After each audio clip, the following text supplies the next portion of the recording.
Tyler, how are you doing? Good. How about yourself?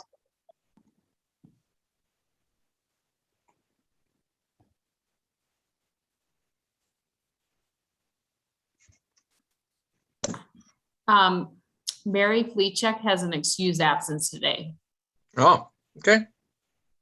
So I think everyone's here, right, Tyler? Yep.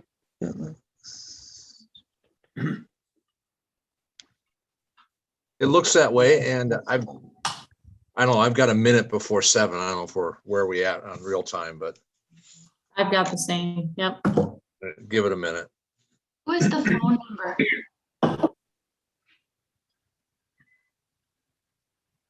What, Kathy? Who shows up as a phone number? I don't see it. Oh, yeah, 651-301-9192. I don't know who that is. Do you know, Emily? Or, sorry. I don't know who it is. No idea. Yeah, any member of the public is invited to attend, and we don't typically ask everyone to self-identify. So I'm assuming it's just a member of the public. Shall we do this? Mm-hmm. All right, let's call the Wabasha Port Authority and Development Agency meeting to order for September 21.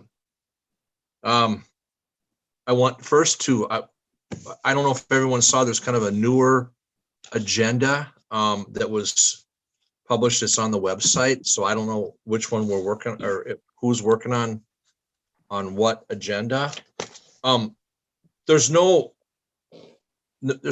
additions to the agenda or subtractions to the agenda. There's some order that we've kind of changed around a little bit. And so the agenda that I'm working on is the one that's currently on the website. And the first couple items of new business is an introduction. Corey Leckler, you're new to the port tonight. Welcome. You want to just say a couple things quick? I know I'm surprised you probably thought you were farther down on the agenda, but we do that kind of stuff. No problem. So yeah, no, I'm happy to be here, happy to be back in Wabasha and be involved in the community. So I'm excited to listen and learn. Very good. Well, welcome. Much appreciated. Thank And you. our other new addition tonight is Kathy, is it Enerson? Kathy's our CETA rep.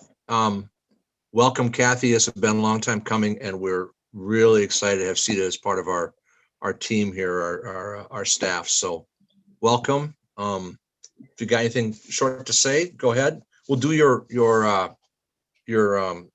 director report later on in the agenda, if that's all right.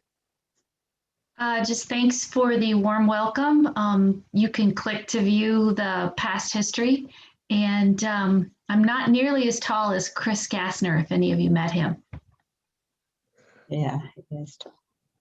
I think we all know Chris at least a little bit for one reason or another. So, well, welcome. All right, let's move on. We've got the approval of the minutes from the July meeting. We did not have an August meeting. So we are back in July, if memory serves everybody. If anybody had time to review them, motion to approve would be appreciated. So moved, Dave. Anybody want to second that?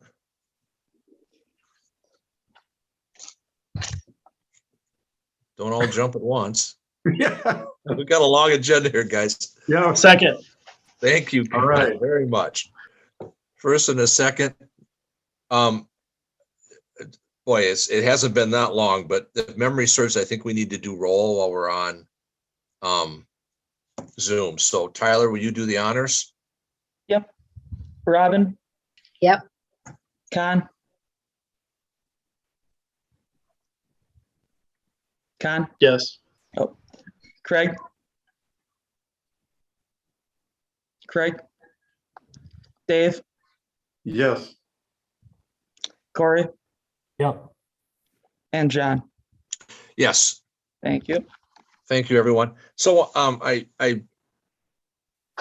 see that we had 3 items on that first section of the agenda. What I've done is I pushed the barge terminal project discussion down in general business, and we'll do that along with discussion about the market study as well as the Port Association invitation.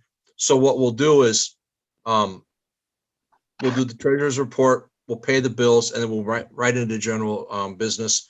And the first 3 items will be all about the barge terminal, and we'll move to the other items after that. Just so we can kind of keep it all together a little bit. So Tyler, you're up next with the financials. All right, financials as of the August 31st bank statements. We got a total fund balance of $491,134. The only transactions we saw in August were 2 loan payments, one from Hovey and one for Jesse's Auto.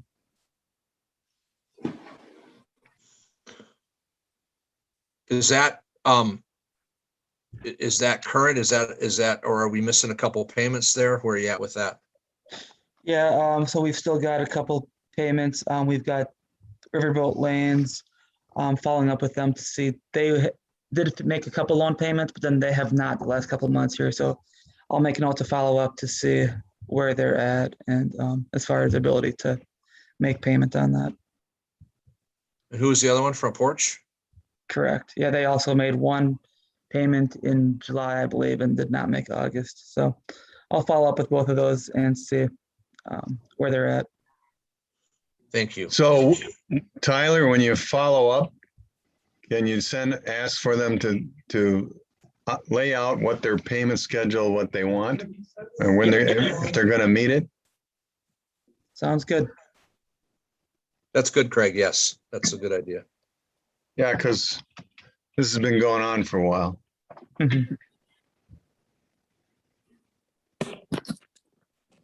Anything else on the financials as they stand? That's all we had for August, unless there's any questions.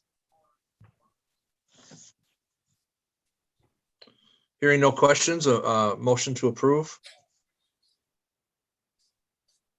So move. Second. What was that, Craig and Dave? Yeah. Very Craig. good.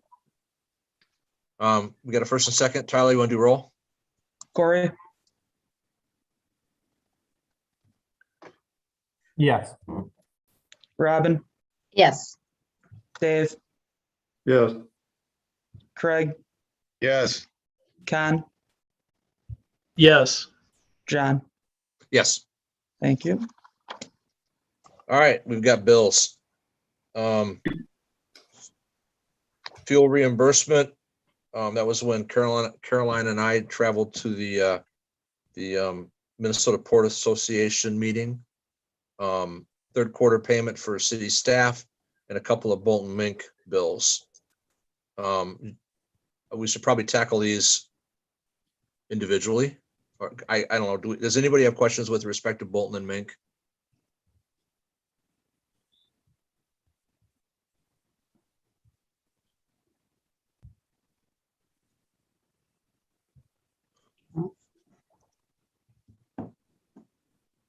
Let's do this. Let's move through each one, and then we'll if we've got questions on each and one individually, we'll go from there. So, motion to approve the fuel reimbursement. I'll make a motion to approve that. Do we have a second? Second. Very good. Thanks, you too. Tyler, roll. Dave, Yes. Craig, Yes. Con, Yes. Corey, Yes. Robin, Yes. John. I'll abstain. I suppose. So, third quarter city staff invoice is for $37.50. Any discussion on that? If not, a motion to approve. So move. Craig, thank you. Got a second? Second. Dave, thank you. Any discussion on that? Hearing none. Tyler, you're up. John, Yep. Craig, Yes, Dave, Yes. Robin, Yes. Corey, Yes. John. Yes. Thank you. First of the Bolton and Mink invoices. Do we want some explanation with these, or are we satisfied with what we see?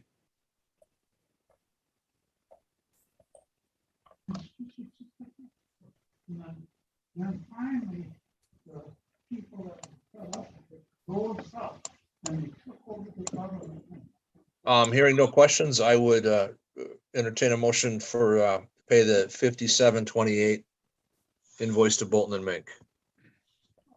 Second. Yeah, first and a second. Tyler, go ahead. Corey, Yes. Robin, Yes. Dave, Yes. Craig, yes, Con, Yes. and John. Yes. The second one. Sorry, guys, I got two screens here.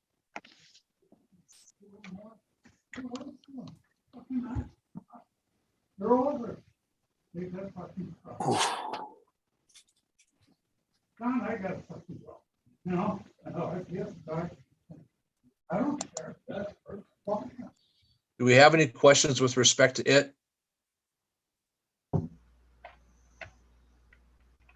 Brian, you want to just, Brian, you're on. Thank you very much. You want to just kind of just touch base on this one a little bit? Sure. So this one, the work under task 1, the DMMP work, that's basically time for the meetings spent with the Corps working on the 217D agreement. Then you've got the section, and that's the $875. Then you have the section under port preliminary design, EAW, and permitting. Total on that task is $18,355.91.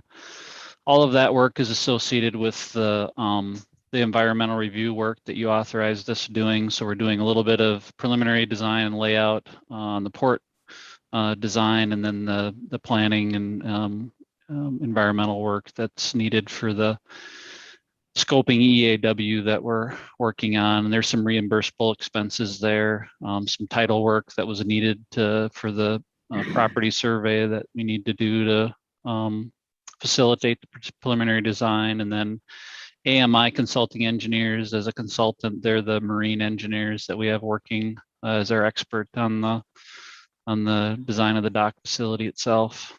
And then the next section, the Marriott Pdip grant application for 310850. That's the federal grant application that you authorized submitting that has been submitted. And we're waiting to hear on the results of that selection. It's a nationwide solicitation. We've had some contact with Brandon Villanona, the Marriott rep out of St. Louis. She's indicated that they might not make decisions on that till the end of the year here. So, but that's another grant opportunity to help provide funding for the construction of the port facility. Very good. And this was all monies that we've pre-approved as expenditures on this program. Correct. The port design and the grant application, the top section, the 875, that's just kind of the ongoing work that we've been doing since 2017 and working with the Corps on all of this stuff. So where can one find this invoice? Is it something that just came up, or is it in the original 72 pages?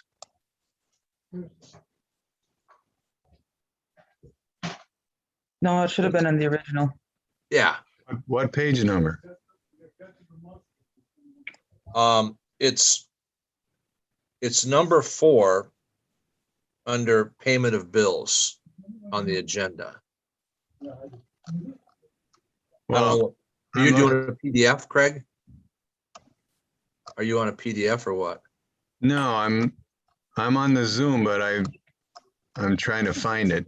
It's page 28 overall in the new Page agenda. 28. That's what I need to know. Good thing Thank somebody you. knows what they're doing.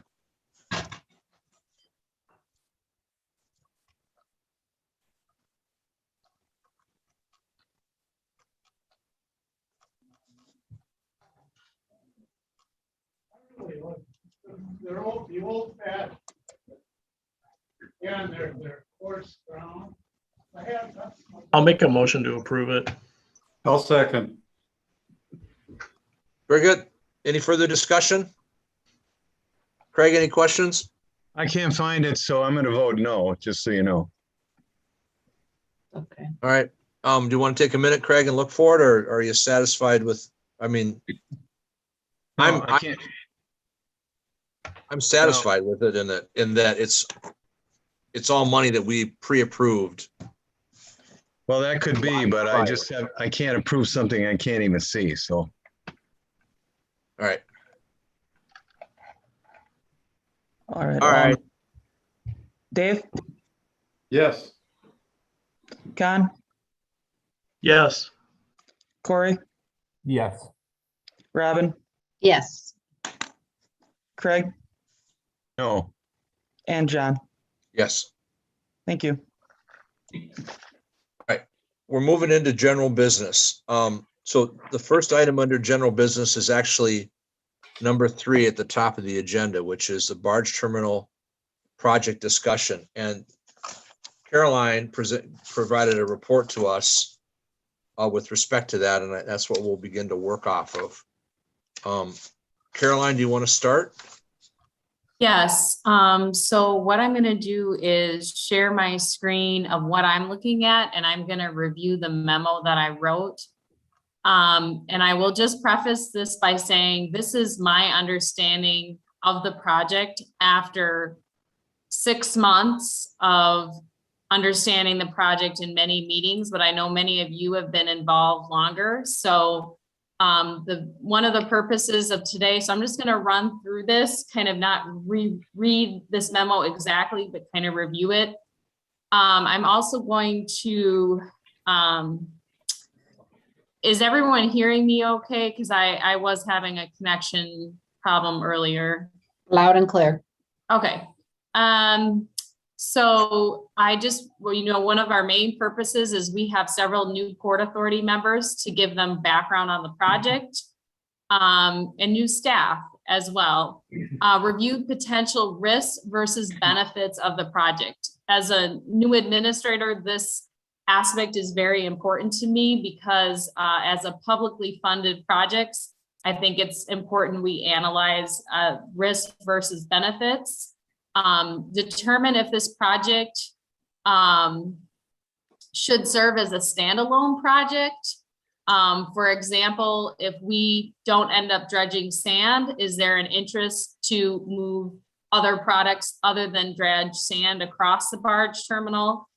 And determine if the Port Authority authorizes a market study to assess the viability of this as a standalone project. So the background on the project, and I'm having some troubles with my mouse here. So is that, and again, before my time, but the U.S. Army Corps of Engineers in May of 2017 published a draft dredge material management plan that would have involved transfer of dredge sand material adjacent to a residential neighborhood referred to as the South Side Fitzgerald site. And there were significant concerns expressed by residents and local leaders.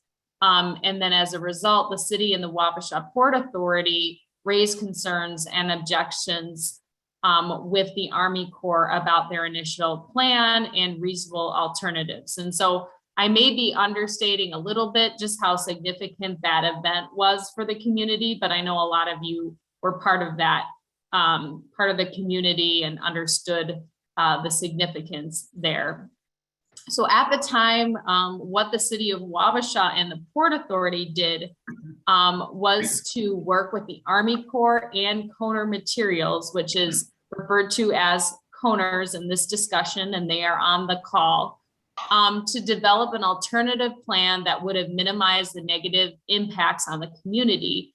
And what this was is they established a memorandum of understanding to develop an agreement under section 217D of the Water Resources Development Grant for the construction, operation, and maintenance of a barge terminal that would be managed by the city and the Port Authority, and a third-party contractor planned to be the Coners as an alternate transfer site. So the thought was, instead of is coming together multiple partners to provide an alternative site for the placement of sand and transfers of sand that was preferable to the community.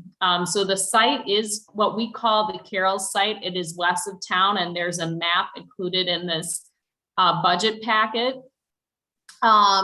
And Coner Materials uses sand to make ready mix concrete and provides transportation and storage of materials. They are a family-owned company. The current plan is that the Coners would sell the land, the Carroll Site, to the city, and the city would enter into an exclusive agreement with the Coners to haul site from temporary storage sites on the Mississippi River, bring it onto the Carroll Site on barges, and transfer it off the river by trucks to various sites owned by the Coners, which is currently the Wabasha Gravel Pit, which is near the Dairy Queen. The city and or the Port Authority would manage the construction of the barge terminal. We would own the land and the infrastructure and be the contracting parties with the U.S. Army Corps of Engineers. So we would have an exclusive agreement with the Army Corps to be responsible for this operation.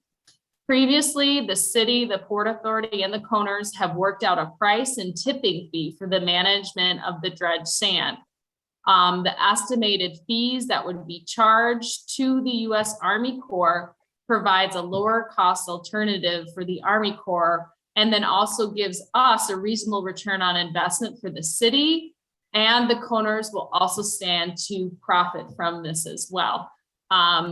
And so what we estimate is that in that tipping fee that we would charge the Army Corps, that would cover our debt service, our operation for the project, maintenance costs, and may result in eventually a profit of approximately $120,000 a year. These are estimates. And I think for me, being a new person, another person I think that deserves an introduction on the call to everyone is Chuck Dilrud.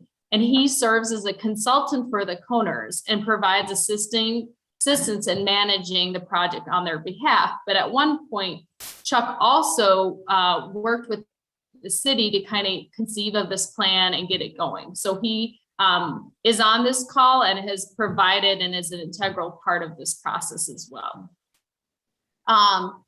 The city, with the help of, and the Port Authority, with the help of consultants, realizes steps to fund the barge terminal project. So thus far, we've obtained about $754,000 in port development assistance funds. That's about from the state of Minnesota to help build the barge terminal. And we estimate the total cost of the project is $2.7 million. We've submitted several other funding applications in 2021. And these applications that we've submitted, we've promoted the barge terminal as not only managing sand for the Army Corps, but have also talked about its potential as an economic development engine for the region to move other materials such as agricultural products and construction materials. But I will say, as we've introduced this to the community so far, we've largely focused on it exclusively managing sand. So that's a little bit of a disconnect that we wanted to discuss today.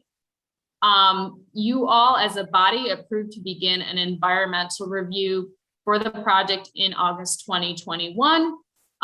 Even with the proposed funding that we have, what we know now is that this project will require the Port Authority to take on debt. And I got some clarifications on that debt a little bit with our attorney.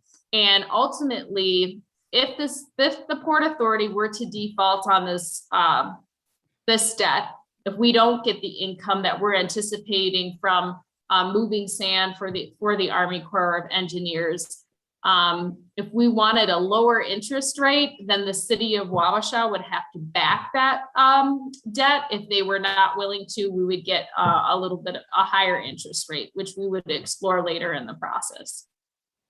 So I think the other thing that staff and those of us who have been meeting with the Army Corps also wanted to share with this group is that we have received this draft 217D agreement and have been working with consulting staff and the Coners to review and provide the Army Corps with comments. Based on verbal information provided by the Army Corps, we have some new information that this revised future dredge management plan that kind of started this process will state that this partnership that we've described here is going to be the preferred alternative to who they plan to work with to move sand off the Mississippi River. However, we understand that the next best alternatives identified in the plan, if the city would and the Port Authority decides not to pursue the barge terminal, would not include the sites that the city and the Port Authority were previously concerned about, such as the South Side Fitzgerald site and the high school site. I understand that they will be included in the plan because they have to be, but they would not be the next ranked priority sites. As such, you know, theoretically, the negative outcome that sort of spurred on this project is less of a concern at this time. But we also understand that these next identified sites that, again, we understand them not to be detrimental to the city of Wabasha as much, but they are more expensive for the Army Corps and would be significantly more expensive. So still this partnership serves to, you know, really benefit all the parties described.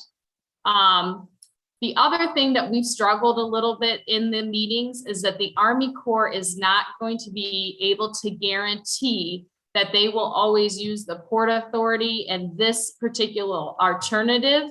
If a lower cost alternative is identified at any time, the federal legislation requires that they go on to the next least cost alternative identified in their plan. So the Section 217D agreement is not an exclusive guaranteed agreement with the Port Authority for the next 10 years.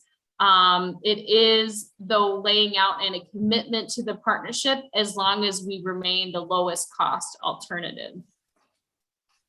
And so we have some concerns that if we had debt on this project and we were no longer the lowest cost alternative due to a variety of factors, we may have debt that we would have no income to pay for.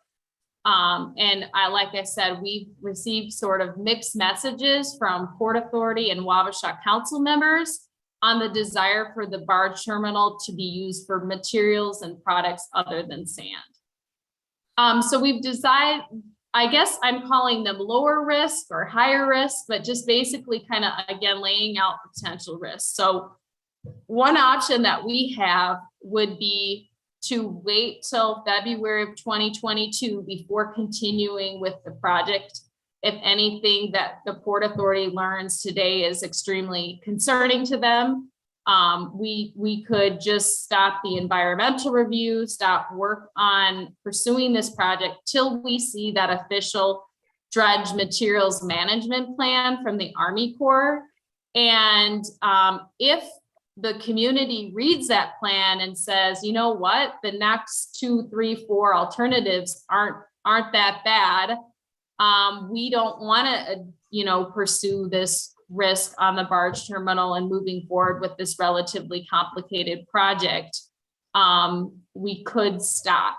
I think the loss there would be to losing the opportunity to develop a barge terminal that has economic benefit for the Wabasha community, and offers control on managing that dredged sand.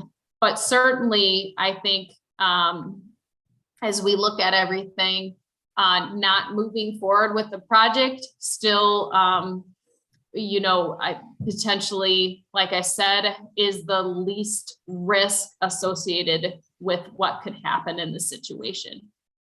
A higher risk alternative from the view of staff is, just continuing to pursue the project and only relying that sand and just relying on sand product only. We would be at risk of just not being able to pay off the debt unless we find grants to fund the entire project, which we don't currently have. The other thing that we wanted to make the Port Authority aware of is that there is not any other readily identifiable operator equipped to do this operation on our behalf other than the Kohner Company. As a private sector partner, we know that their primary interest is going to be in profitability for this operation. If the barge terminal is not profitable in the future due to factors beyond our control, we could be left without an operator for the project. And so then again, some risk there. In the past, not currently, we have struggled with sort of, mixed performance from the Kohners for properly pulling permits and proactively following ordinances. This is not currently an issue, but in the past, as I have talked to city staff, that has been a concern. If the project is not, like I said, we just said that the risk here is defaulting on the debt while it may be low.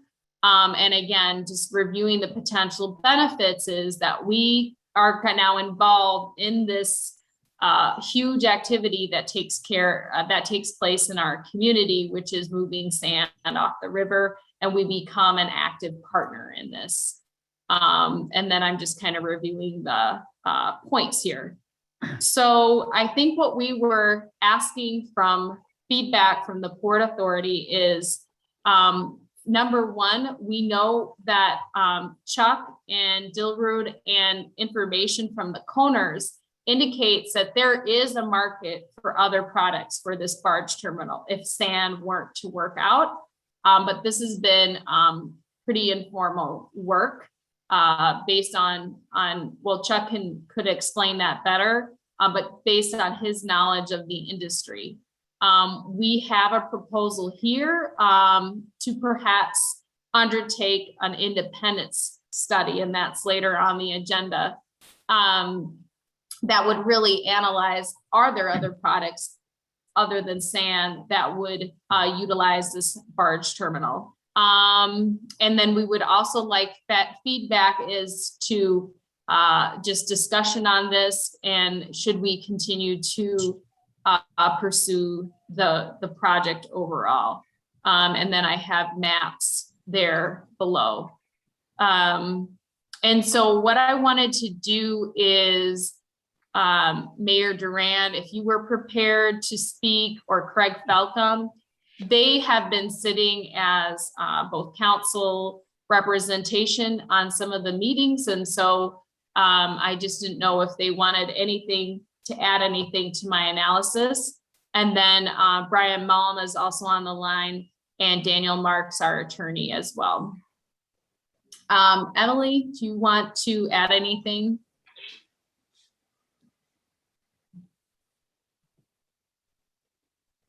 Hi, Caroline. This is Em. Can you hear me?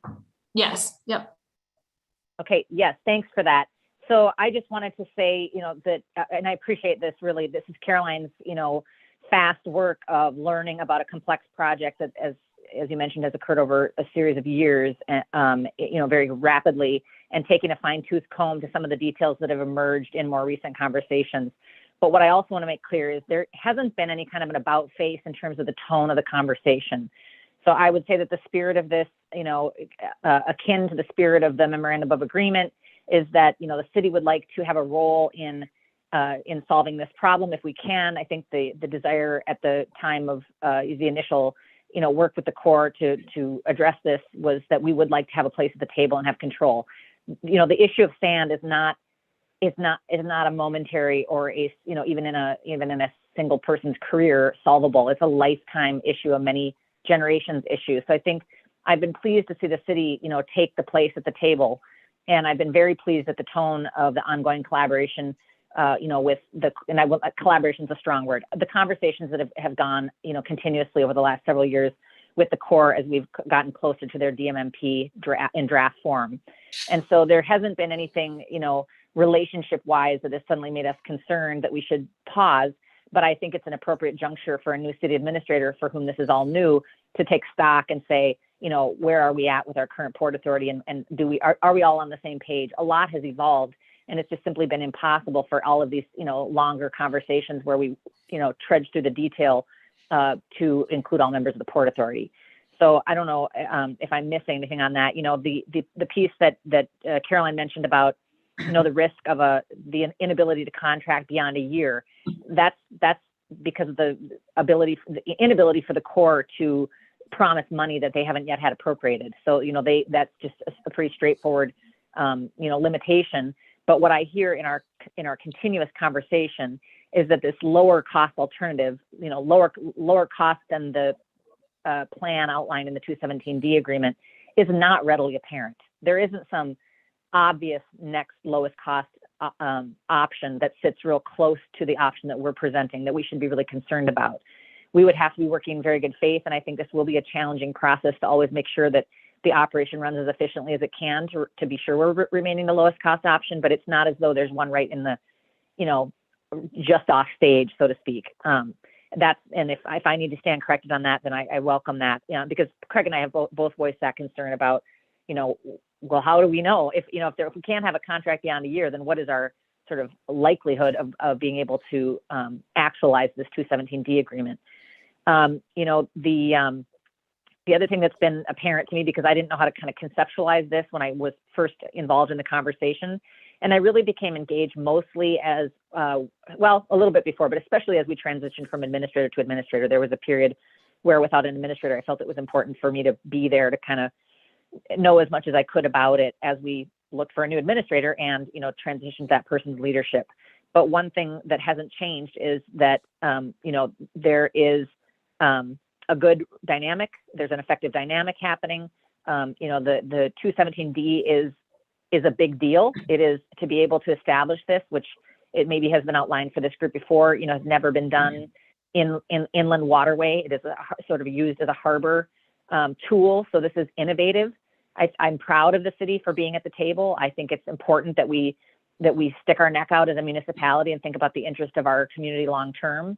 And as a entity of government, try to work with a much larger entity of government and actualize this potential beneficial relationship. So those are all positives.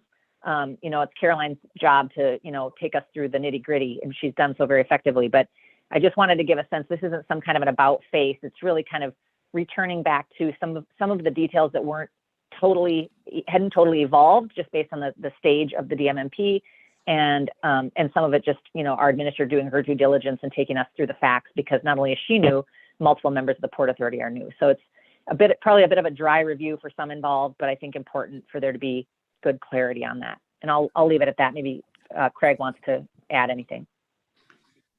Yeah, I'd like to. Can you hear me? Yeah, so this thing has been going on for quite a while, and as Emily says, this is sand and Wabasha have been together for a long time. Too much sand, where to put it, and how do we deal with it? One of the things that when we were talking about how to solve this problem, we were looking at 10 and 20-year programs, and that's what we were aiming at first, and that's where we started looking for large voids to fill, such as the pits that the Conner own that they're currently mining but are very well depleted behind the Dairy Queen. But one of the things that we're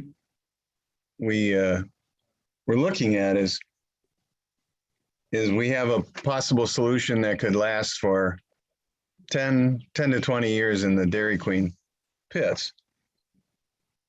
One of the things we'd like to find out is we'd have to get into probably a long-term contract with the Coners, or at least a multi-year contract, because we want to make sure that we have an operator for this if it goes. It's only been in recent months that the Corps has said that they're only going to have a 1 year. They're going to let it out each year to find out their lowest price, and they're going to have to go with the lowest price because of the federal contracting guidelines. There is a problem, you know, there's you can look at it and say it's probably going to be, ours is going to be the lowest cost, but we can't always say that. The Corps is looking at other landowners in the area for places to put sand. So they're always looking for a cheaper alternative.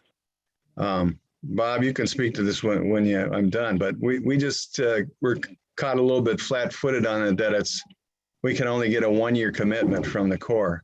So what I'd like to see is if there's some way, anyway, we can get a multi-year agreement from the Corps, that would reduce a lot of the risk. Otherwise, this project was originally going to be 600,000, our very first estimates to build a barge terminal. Now that's 2.7 million. So that went up 4 times.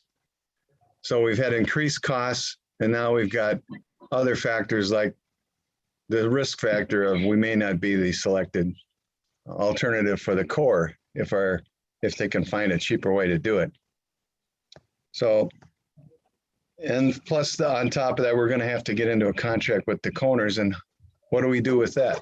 Can we write a contract that's has an escape clause if we're not the lowest bidder? The Coners are going to be purchasing equipment to be able to unload those islands and ship it onto a barge and get it over the barge terminal. So they've got risk too. So I think we need to somehow try and lessen the risk if it's at all possible. And I'd like to hear more from the Corps if they have explored any other ways that we could get a longer contract on that. So that's all I've got.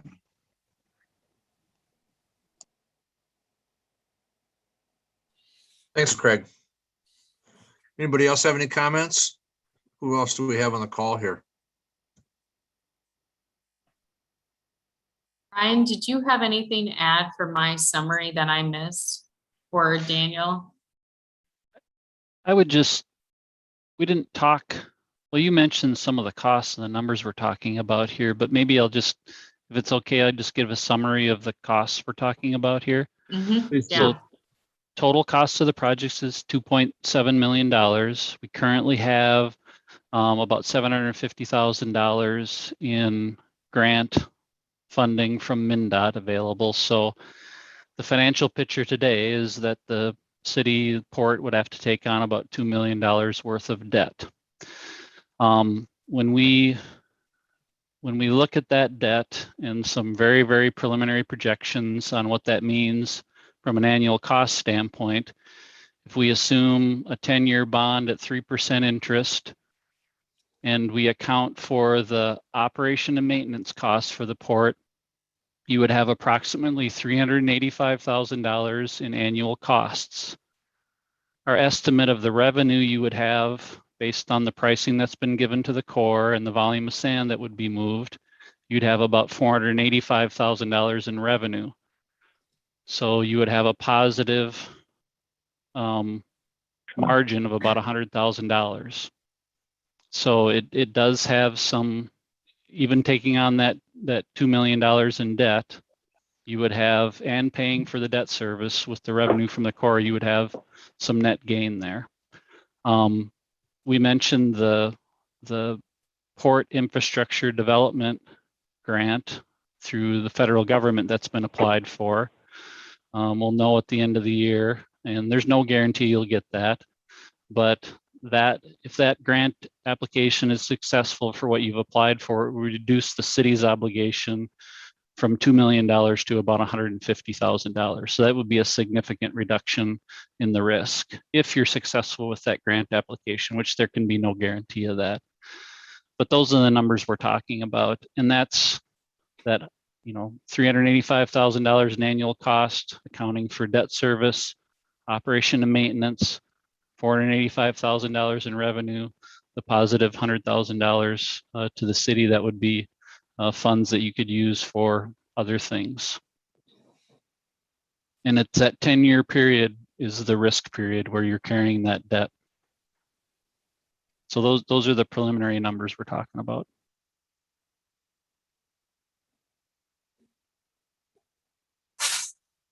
Thanks, Brian. I think also we probably need to think a little bit about what we've got into this already. And I asked Tyler and Brian was helpful in kind of giving us some figures of what the port and the city have kind of invested in this project already. We're at about $137,000 saving illegal fees already into this. So we're probably at about $175,000 at least invested in this project already. For that, what do we have? We have $750,000 available to us through MnDOT for the development of the port when we get to that point. And we have applications and grant applications in for literally another $1.5 million or whatever dollars through the feds. So that's where we stand with that. It is worrisome that we don't have any kind of assurance of anything more than a year at a time. And I don't know if there's anybody that can speak to that that's on the call. I know maybe Dave, you also had some things you wanted to talk about a little bit. So feel free to chime in. Yeah, at the same time, the Corps is going to be pumping yet. Currently, they're going after a perpetual easement from the Riverview Cemetery, and I'm handling that with Stephanie DeVay of the Corps of Engineers, and they still haven't obtained one from the Beanfield, which is the Coners. So they still are going to be pumping also. The only thing is accepting, I don't want to get ahead, but accepting other materials. I've been defending this project for about 3 years now. That down the road, we're going to be starting taking some of the negativity products, and you all know what they are when you get into salt, coal, fertilizer, frac sand, all the possibilities. And the more you do, the more barges and the more traffic. And that's where we're going to run into trouble. So I think we have to kind of stick with the sand thing and look at the economic value that it'll create. Just my point. If it's all right, my name is Mark Barrett. I work for a consulting firm that we were asked to provide a proposal to do a market study. And this is something we do all the time. We're a Minneapolis-based firm. We're a service-disabled veteran-owned small business, and we specialize in supply chain consulting. And to David's point, the types of materials that move on the river tend to be heavy goods, but they're not going to come to Wabasha just because there's a port. They're already moving probably by truck, maybe some by rail. Coal is unlikely to be a commodity that would move on the river just because you built a port. However, things like aggregates, frac sand, those are materials. We did do an analysis looking at a port further downriver a couple of years ago in Quincy, Illinois, and just the projected revenues from expanding their operation. They currently have a city dock that is virtually, it's a self-serve. They have a trucking company in town that will load and unload barges for a small fee. But it's essentially an unmanaged city dock, and they generate over $100,000 a year just in that self-service. Now, after we did the study and suggested what some of the other opportunities would be, they put out an RFP and asked for bids to bring in an operator, and they got multiple bids. I haven't followed up lately on where they're at, but it's that sort of thing. We've also done work for the St. Paul Port Authority. We helped St. Paul Port Authority get a $1.8 million grant just a few years ago to expand their operation by bringing in a rail siding to the dock so that they could transload from rail to barge versus what they were doing at the time was truck to barge.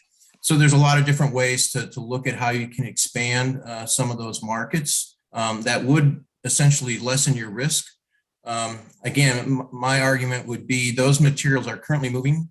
If there's businesses in the region that are either producing or consuming them, they're not going to come just because there's a port in Wabasha. There's ports up and down the river.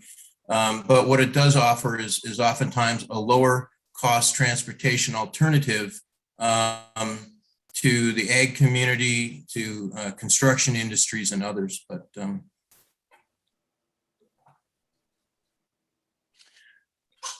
Thanks, Mark. John, can I Go ahead, Brian.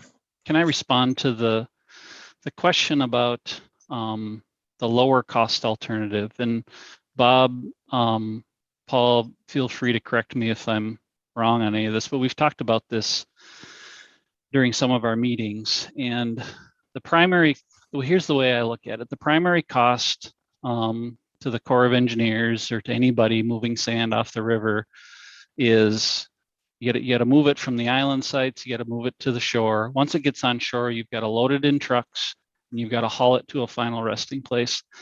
The largest element of cost in moving the sand is the trucking of the sand to a final resting place. So when we look at the potential for a lower cost alternative, what you really are looking at is there a final resting place that is closer than the one that the city is able to provide through its partnership with the co-owners to haul the sand to? The plan for hauling the sand to a final resting place right now is to haul it from the Carroll Site, where it would be moved off the river where the port would be, and haul it to the Dairy Queen pit. And so you look at that distance, that haul distance, and it's relatively short. So what would need to happen for the Corps to find a lower cost alternative for moving the sand is they would have to find a final resting place site that is closer to a point on the river that they would move the sand off the river to than the Dairy Queen pit. And there just isn't a lot of land available that's closer than that. So that's how I look at the level of risk for the city in the Corps finding a lower cost alternative. They would have to find final resting place land that's closer than the Dairy Queen pit to the temporary island sites and the places they would move it off the river. They also have to find a place to move it off the river that's closer than the Carroll Site. And if you look at the property that's available along the river, and knowing that the Southside Fitzgerald site has been taken off the table by the Corps, there aren't a lot of closer sites than that. So if you just look at a map and think about it that way, the risk of the Corps finding a lower cost spot is relatively low. And Brian, if I can just add to that, and again, Paul or Bob, please correct me if I'm misstating the Corps' position or your assessment of your authority on this point, but in my experience, the federal contracting issue about whether funds are available and appropriated by Congress is pretty common. There's ways to contract around that, so that's not a big concern. I think the risk that Brian is talking about in terms of there being a lower cost alternative out there, another, I think, component that mitigates that risk, and Paul or Bob, you can clarify this point, right, is the entire purpose of this dredge material management plan that the Corps is doing is for the Corps to go out and study all of those alternatives. And they're doing a formal federal environmental assessment document, environmental review document, broadly categorized, right? And so the alternatives that they identify in that document are, for most purposes, are the alternatives that exist for the Corps for the next 20 years. And so I think there's a low risk, right, that the Corps would find alternatives outside of that plan during the 10-year period of the term of this agreement. But I guess Paul and Bob, I'd be interested to hear from your perspective if that's how the DMMP has historically worked from the Corps, because essentially the DMMP is you select your bucket of alternatives, right? And you select what you think your best alternatives are, and you have some backups built in there. Hey, go ahead. I'm sorry, Dan, go ahead. So is the Corps capable of taking options outside of the DMMP that you discover 3 years down the line? How does that work in terms of the relationship between the Corps' alternatives for dredge material management and the dredge material management plan itself? John, I think maybe we should introduce Bob and where do you go? And Paul. Some of these people on the call don't know who they are. That's true. So Paul is with the operations guy for the Army Corps, based in Fountain City, and Bob Kohner is our aggregate person is partnering with us. And Bob, Chuck, you're right in front of us. You've been helping us, both the city and the Kohners, with respect to this. So much appreciation for that as well. I'm looking forward to comments from all three of you. There's two Bobs on the call. Bob Edstrom is the Corps' project manager for the DMMP. Oh, I didn't know Bob was on. Sorry. Anybody want to tee it up? This is Bob. Can you hear me? Yes. All right. This is Bob Edstrom with the Corps of Engineers. I'm the project manager. I'm actually located at this time in New Orleans. So if my connection is slow or choppy, I apologize for that. I'm not super familiar with Robert's rules for meetings and all of that. So I'm hope I'm not speaking out of turn. I'm prepared to answer as many questions as come up. Me and Paul, have talked to Caroline and Mayor Duran and several other folks on here on routine meetings. So first, I would just say that I'm impressed. Obviously, what the bureaucracy that Paul and I have to kind of decipher working for the Corps every day doesn't always translate to everybody else, and all the kind of facts that I've heard shared so far with regard to everything that we've discussed and how far we've come. It all is pretty much spot on. At times I might choose different words, but I can't really argue with any of the information that's been presented. So that's always helpful. That is very rarely the case. So it's kind of a breath of fresh air being on this meeting today. With that said, I would just remind everyone, that as representatives of the Corps, we also kind of have a risk. There's no real teeth to a 217 agreement, and that's part of what makes it attractive in a way. All parties can kind of walk away at any time. So that's also a risk that we sort of see from our side is, 1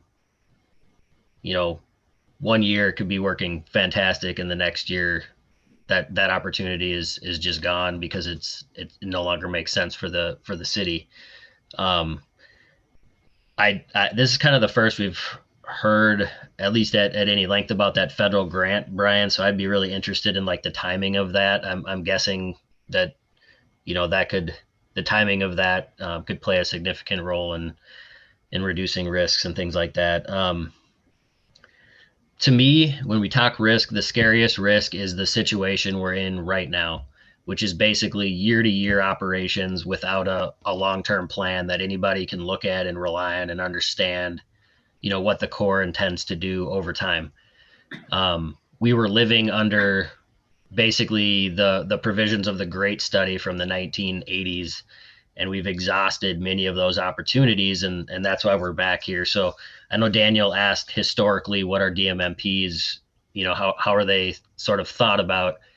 This is sort of our first iteration through normal DMMPs, because that great study was so comprehensive and so good and had so much agency buy-in and so much support from the public. It lasted probably twice its intended lifetime.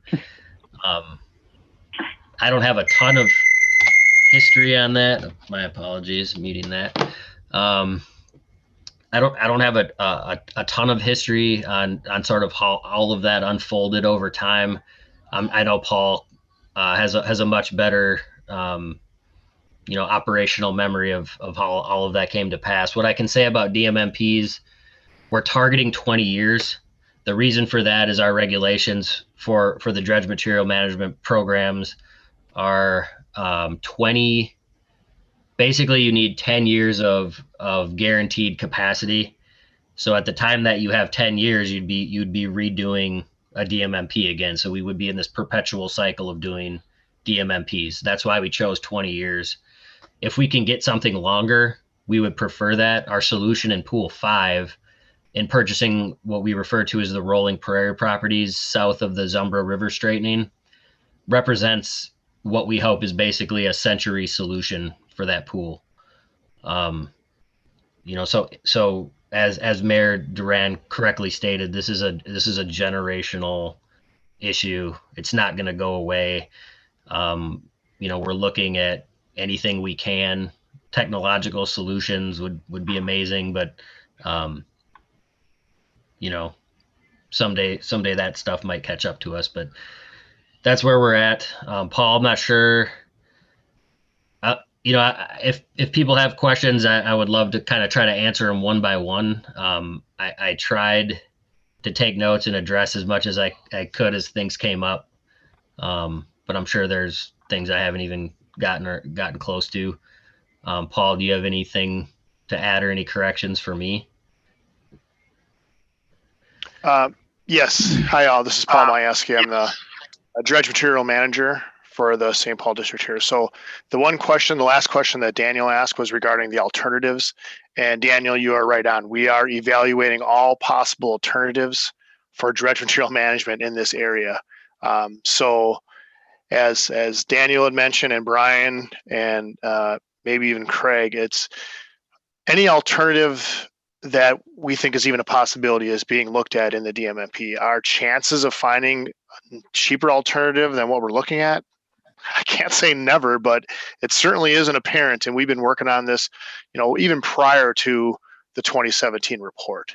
So we've been looking for long-term solutions, and 217 right now is the best, and that's what we're championing and trying to move forward with this relationship and this MOU and this, hopefully, this agreement that we're working on. So Daniel said it correctly.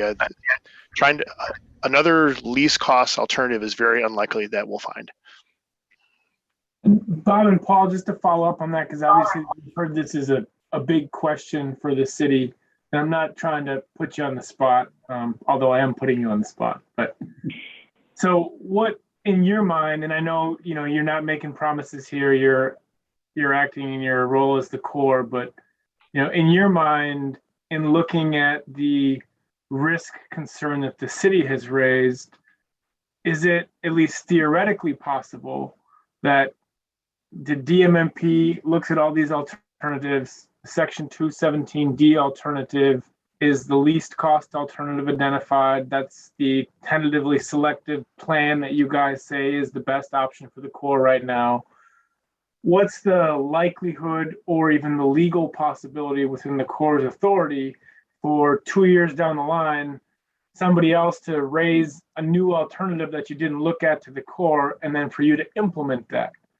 Would there be new procedural hoops that you would have to jump through, or do a new alternatives analysis? Or do you see that the Corps has the flexibility to take some unevaluated alternative and adopt it kind of after the fact? Is that question clear? Yeah, it's very clear, and we don't mind being put on the spot, especially with this audience. That's why we're here. So keep the questions, coming. But Daniel, you're correct. If something came up that isn't in this draft report, we'd have to review it.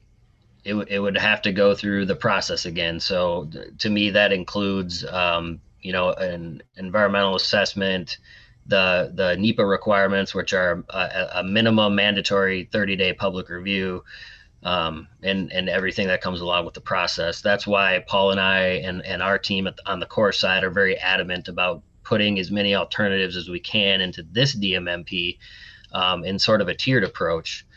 So, if option A fails, you go to B. If B fails, you go to C. That keeps us from having to kind of, redo dredge material management plans perpetually. I believe you were spot on there. Paul, you're kind of shaking your head. I think you agree. Anything to add? No, I agree You're 100%. muted. We would have to reevaluate that. So We would have to reevaluate all. So in talking about this risk in fair amount of detail, but the real risk or the most likely risk then is that one of the alternatives that you have identified in the DMMP suddenly becomes cheaper. Right. Yes. I would say that is the case. Okay.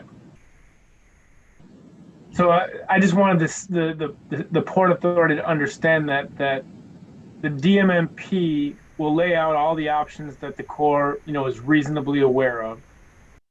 And then if they were to, it's not like they could easily just find some brand new alternative that wasn't evaluated and adopt that. They would have to go through process, right? Which is, an Federal incentive process. to not do that potentially, right?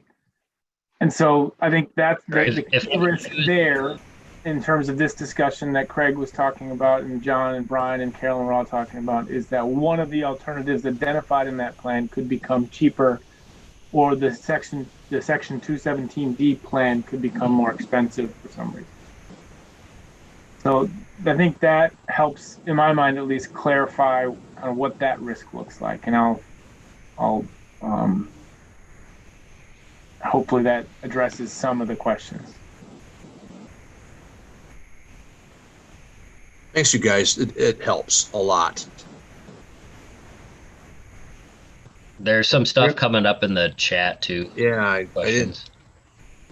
That was me, and I was just wondering, I know a board member had asked a question. They asked if, to mitigate risk, the agreement, which has the barge port as the first option of 3 options, if the barge port, say with a sliding scale with the operator, can be locked in for a longer period of time. I know 1 year was mentioned in the summary.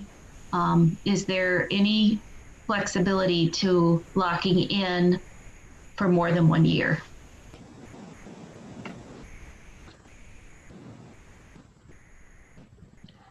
Is that, I guess, would that be a question between the city and Coners relationship, or is that kind of coming back to the 1 year idea of the Corps? The 1 year for the Corps, because if the city, the private partner with a sliding scale, worked with the Corps, are you legally allowed to have more than 1 year in your agreements, or do you have no flexibility for that? So just to be clear with the 1 year thing, I think that might be a little bit confusing. We can sign a Section 217D agreement for multiple years, and in fact, I think from the Corps' perspective, we'd prefer a longer agreement. Partly because the DMMP needs to cover a 20-year planning horizon. That being said, I think the 1 year thing is more coming back to kind of the concept of risk and how often we'd be evaluating other alternatives to be least cost and potentially pushing, bringing material across the port further away from the least cost alternative. I'm trying to think of how to phrase this because the risk doesn't necessarily go away, but once we have a plan, we're not out there evaluating risks every day. We're working under that operational plan. We're facilitating it. It would really take a significant change for us to realize a cheaper cost alternative. I was trying to think of, a bad example to make it more palatable. And the best thing I can come up with is like, you have your favorite grocery store and you buy your groceries from there all the time. The next closest grocery store might be, let's say, in Lake City, and so that's further away. It's more transportation. It's just more expensive. So you're not necessarily just going to go over there. And what are the odds that, another grocery store opens up right next door?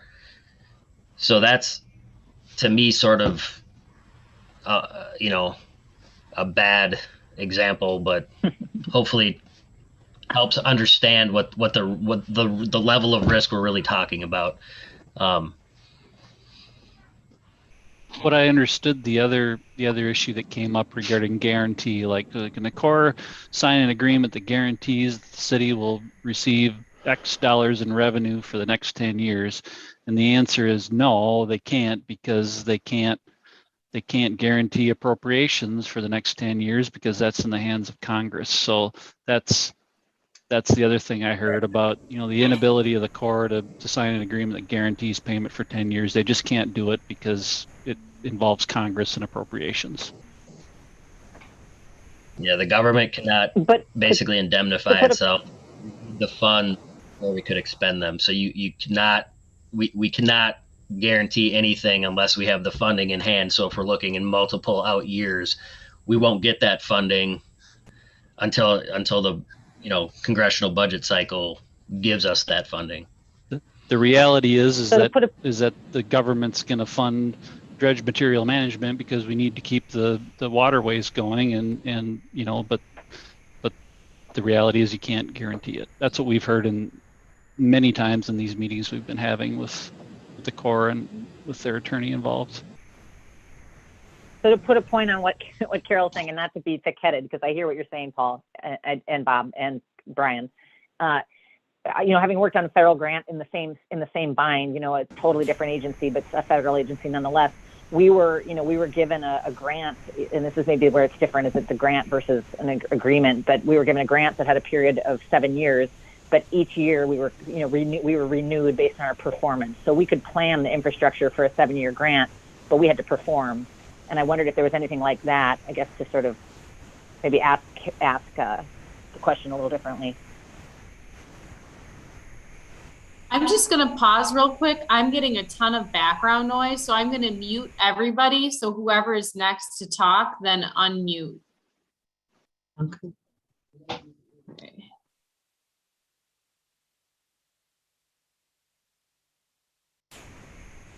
To answer your question, Mayor, I don't know.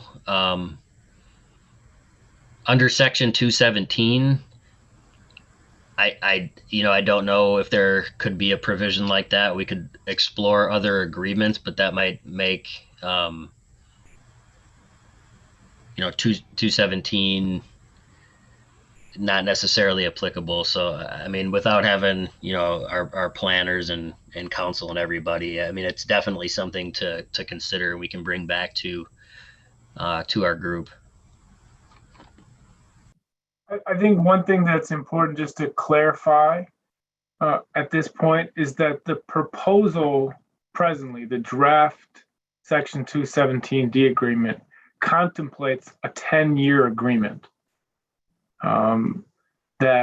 And as a part of that agreement, there is essentially an annual process to review the current operating plan and then to talk about how to make that operating plan work in the next year. And so I think it's in that space where there's the possibility that something doesn't work out year to year. And so I think that the key risks, right, are non-performance, right, by either the Corps or the city or the corners in some fashion for all of the parties involved. For the city, non-performance by the Corps would mean that the Corps doesn't have money to pay. So you're moving sand and they're not paying you because they don't have appropriations, or they do have appropriations, but somebody made a budgetary decision not to allocate them towards this project for some reason, which can be contracted around to some extent. So like if there's a federal shutdown, they make backup payments, right? And then the second piece of that is, like we talked about earlier, if there is some cheaper alternative available on that year-to-year basis, that could change how the operating plan works and how the Corps would move. So I think that's kind of how the non-performance risk works with respect to the Corps. But the agreement does contemplate a 10-year agreement that kind of envisions a annual, envisions an operating plan and then an annual process where the city and the city's operator and the Corps meet to kind of talk about and evaluate operations for the next year. And following up on that, Daniel, you mentioned, Coner's ability to perform and risk involved with that. And I would mention that when we have been working out costs with Coner's, we have asked them to include a performance bond that they would provide under the agreement with the city, and they've included the cost associated with that in their cost to the city, so that the city would have a performance bond with Coner's to help cover some of that risk of non-performance on their side. So we are attempting to mitigate some of that risk on that side as well.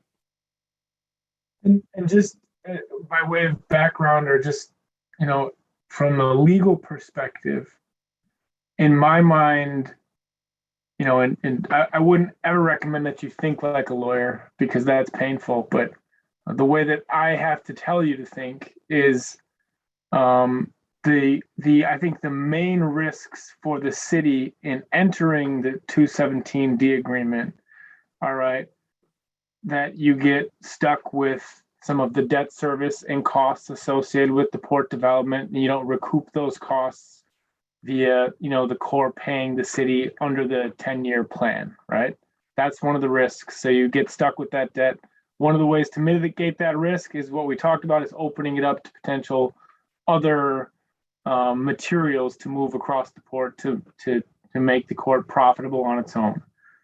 Another risk that is out there as a part of this is that the Coners could not perform. But again, if that were to happen, the Corps would then default to its next alternative. It wouldn't necessarily cause the city any problems, but for the same not having funds to reimburse the operation and infrastructure costs associated with the port. So that $300,000 projected annual cost. The other risk to think about is if the city failed to perform or the Corps failed to perform, there would be potential exposure for the city based upon its operating agreement with the Coner Group. They're going to be investing in material or in equipment, etc. So they could sue the city for this not working out and try to be made whole if that was a problem. So that's a potential risk. I don't know that that's particularly likely, but that's another risk kind of opening here.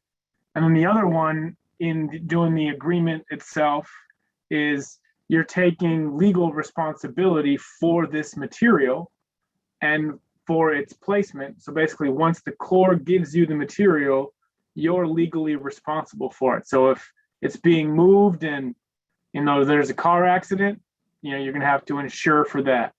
If there are hazardous constituents in the material because the Mississippi River has stuff in it at certain levels, you'll have to deal with that, right? So that's another risk. I think all of those risks are out there as a part of this agreement that you kind of have. Those are the big kind of ticket risks that you need to be aware of.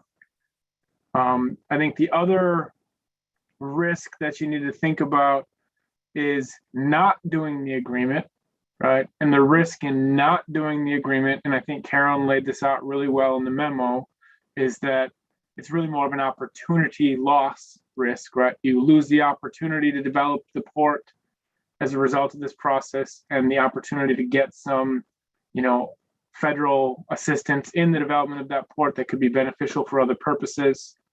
And then I think the big driver, and this was something that Chad always came back to, right? Kind of going back long term, was that, and everybody's talked about this very well, is this problem is not going away for the city of Wabasha. And so having a seat at the table, this working relationship with the Corps, this agreement in place that can be renewed after 10 years, may provide benefits that you can't quite see yet because of this long-term problem, right? But I think the key point, right, and Chad and Brian and I talked about this regularly going back several years now, right, is that the main impetus for the city and the port to really get involved in this was that Southside Fitzgerald site. And that is essentially, for all intents and purposes, off the table at this time. So if the motive is to just take the Southside Fitzgerald site off the table, then it might not be worth all of the work and investment, et cetera, to do this agreement.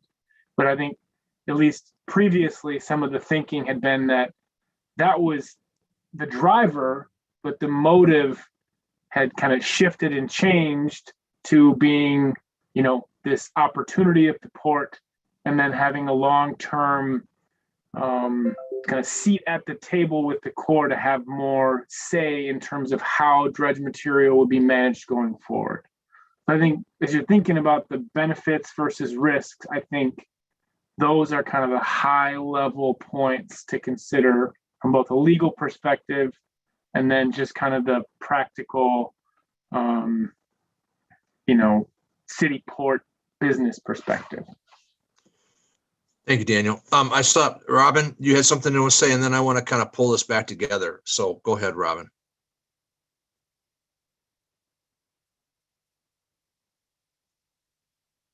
Robin, you're muted.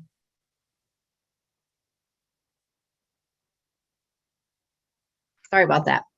I'm just curious, as a newer board member, has there been any formal economic impact study done?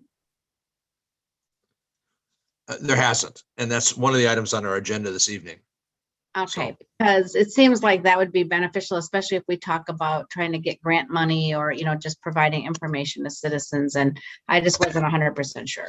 So I would clarify and say that early on in the process, so Chuck Dillerud did provide his analysis of potential economic benefit to the port, and we've been using that analysis in the grant applications that were submitted to MnDOT and to USDOT through MARAD.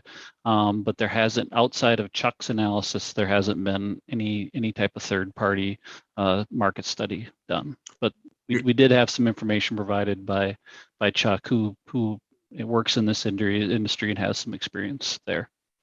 And expertise. Brian, and to that point, Brian, we've been awarded funds based on that analysis that Chuck provided us. Correct. So, yep, the 750,000 was based on that analysis. So that's the other thing Caroline mentioned it in her summary, is that, you know, the city has represented that is an intent of the port, is to move something other than sand across the port, and so we've represented that to MnDOT and others as a part of these grant applications. And I'll just add that part of that is that these are all supposed to be economic development. And so there's, you know, the grant, we had to talk about that because they want to see an economic impact of the project. And there is economic benefit and environmental benefit simply from the sand movement, but there's other potential there that's been represented in those applications as well. okay, so in 2017, this was a major threat to our community. And in 2021, it could very well be an opportunity for our community. You know, at this juncture, I'm interested to hear kind of the sense of the balance of the commission members. But I'm compelled to encourage us to move forward with this project. we've got so many wheels in motion, and we're not to the point yet of putting pencil to paper. And I know it's going to cost us a few more dollars, a lot more dollars, but it does do what we set out to do. And that was to protect the health and well-being of our community by finding an alternative use or alternative process for this sand that is not going to go away. That's absolutely the case.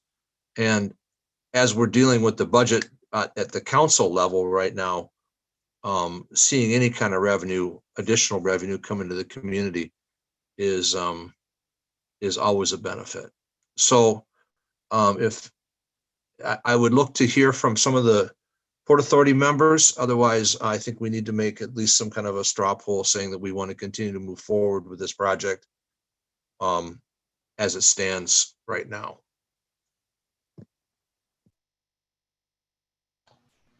So I'll just chime in real quick.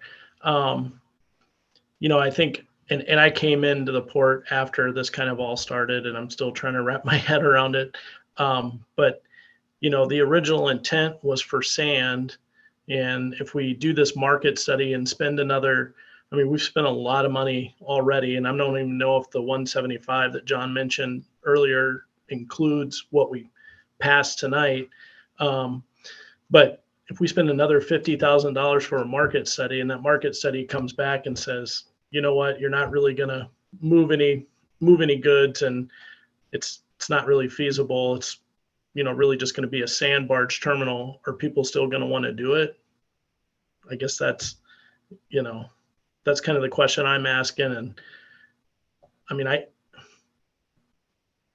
if the original intent was for sand, that's kind of where I'm at with it. I don't want to try and rely on any extra goods coming across or anything like that. But that's just kind of where I'm sitting at it right now. That 175 does not include the money we spent tonight or the money that we approved to spend in July. It does. It does include the stuff you approved tonight. Yep. Go ahead. It does. Yep. I stand corrected. Well, then we're not so bad off. Let's just keep right on going. Anybody else have any comments? Yeah, this is Craig Falcom. I'd like to see the project to continue to move in a cautious manner. I'd still like to see get a more definitive idea from the Corps if a longer term can be entered into. If the DMMP is a 10-year program, I would think they'd be able to commit to longer than 1 year, and that may just be a minor bureaucratic thing or maybe a major bureaucratic thing. We need to get that clarified. As far as moving ahead with the environmental review and as far as moving ahead with a market study review, I think those need to be done, but I don't know if they need to be done quickly or before the DMMP comes out. I think the DMMP, we really need to see that document and have that document in front of us and have that document approved. And then we can move with speed on the environmental and the market study. The market study may, who knows where that's going to go. The farmers already have ports that they can go to Winona and Red Wing. They may already have established transportation routes. Those ports already have established facilities to handle that. So we may not be able to compete with Red Wing and Winona, but we may, who knows? So there's a lot of questions on whether we can move other goods. So I think we may want to pursue that later. We may want to use sand as the main thing that we're going to be moving across the barge terminal. And if possible, maybe we can move other goods, but we don't want to be in the position where we're going to have to rely on those other goods. That's going to be a tough situation to be in. So if we can get grants to cover, you were talking about a 2 million grant, Brian, to cover some of those costs of the 2.7, we've got 0.7. And if we can get a grant that will help us with the 2.0 that remains, then the risk is reduced. So that makes it a lot easier. But those things need to be clarified. Are we going to be able to get those kind of grants? So in the meantime, I think move ahead, try and get the answers to environmental, try and get the answers to market study, try and get the answers to the grant. Over. Thanks, Craig. I would certainly suggest that if all the partners, the Coners, the City of Wabasha, and the Army Corps can determine that there's going to be enough volume of sand to go across that port that's going to make it feasible for all involved, at least in the onset or for the first 10 years, then that's what we need to focus on. I think that should be our priority, is the sand. And from there, make some considerations. But I think our terminal operator is going to need to be a part of that discussion as well. So, any other comments or thoughts?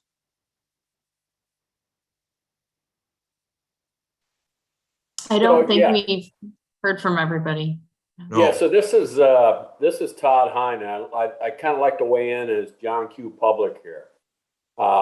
This has been very informative for me, so thank you so much. I've enjoyed the discussion, and I've been on the Upper Prairie all my life, and I get the sand issue.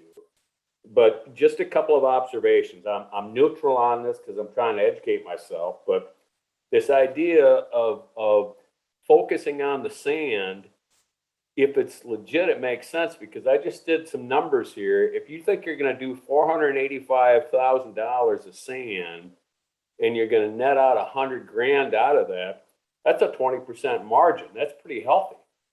So if that's true, that's a good thing. And like Craig was saying, if they're really contemplating a 10-year plan, then somehow there needs to be some commitment to it, because if again, a public guy here, but this financial risk that Wabasha is investing $2.7 million, and we only got confirmation for a year, that's a concern. And then the third thing I heard was if the cost of displacing the sand, the primary cost is trucking, Wabasha may have an advantage. And instead of maybe thinking of a sliding scale, maybe we think of a negotiation that we can increase the price at certain times. I don't know if that's realistic or not. But then the third one that or final point that I think about for these other uses, knowing the river right there, it's narrow, and with more barge traffic there, I bet there's going to be another that will increase the environmental impact some way of more barges making that corner coming off the channel into the terminal. And I think that would be important. And this is just a guy listening to this and giving what I would see would be, public conversation I'll have with people I talk to about this. So I just wanted to share that. Thanks, Todd. Anybody from the Port Authority want to chime in? John, can I just make a quick point of clarification? Absolutely. So just so everybody is aware, the DMMP itself is 20 years. It's a 20-year plan. Federal law requires a minimum of 20 years. The Section 217D agreement itself is a 10-year agreement, right? But it's a loose agreement in the sense that every year they'll be meeting to talk about this operating plan and making adjustments to the operating plan. And that's that kind of year-by discussion where things could go differently, right? That's where the risk is. So the DMMP itself is 20 years. The proposed agreement is a 10-year agreement, but it's loose with a lot of exit clauses. and the operation component is an annual basis. So I just wanted to clarify that. Yep, got that. Absolutely, Thank Daniel, you. but Todd, let me finish up here, okay? Daniel, with respect to that, it is a 10-year agreement, and every year they have the opportunity to go back and discuss on an operational level what they're going to do. If that's going to be more hydraulic dredging, if it's going to be dredging, farther south or at the Chippewa, or storing more sand on the islands, or moving sand off the islands, or dumping raw spoils at the terminal and letting it dry there. So those, I think, are the things that they want to talk about on an annual basis. And as we heard from the Corps, this DMMP is the plan. It's the governing plan, of which the 217 agreement is the mechanism to execute that plan. I'm less concerned about it now tonight than I have been.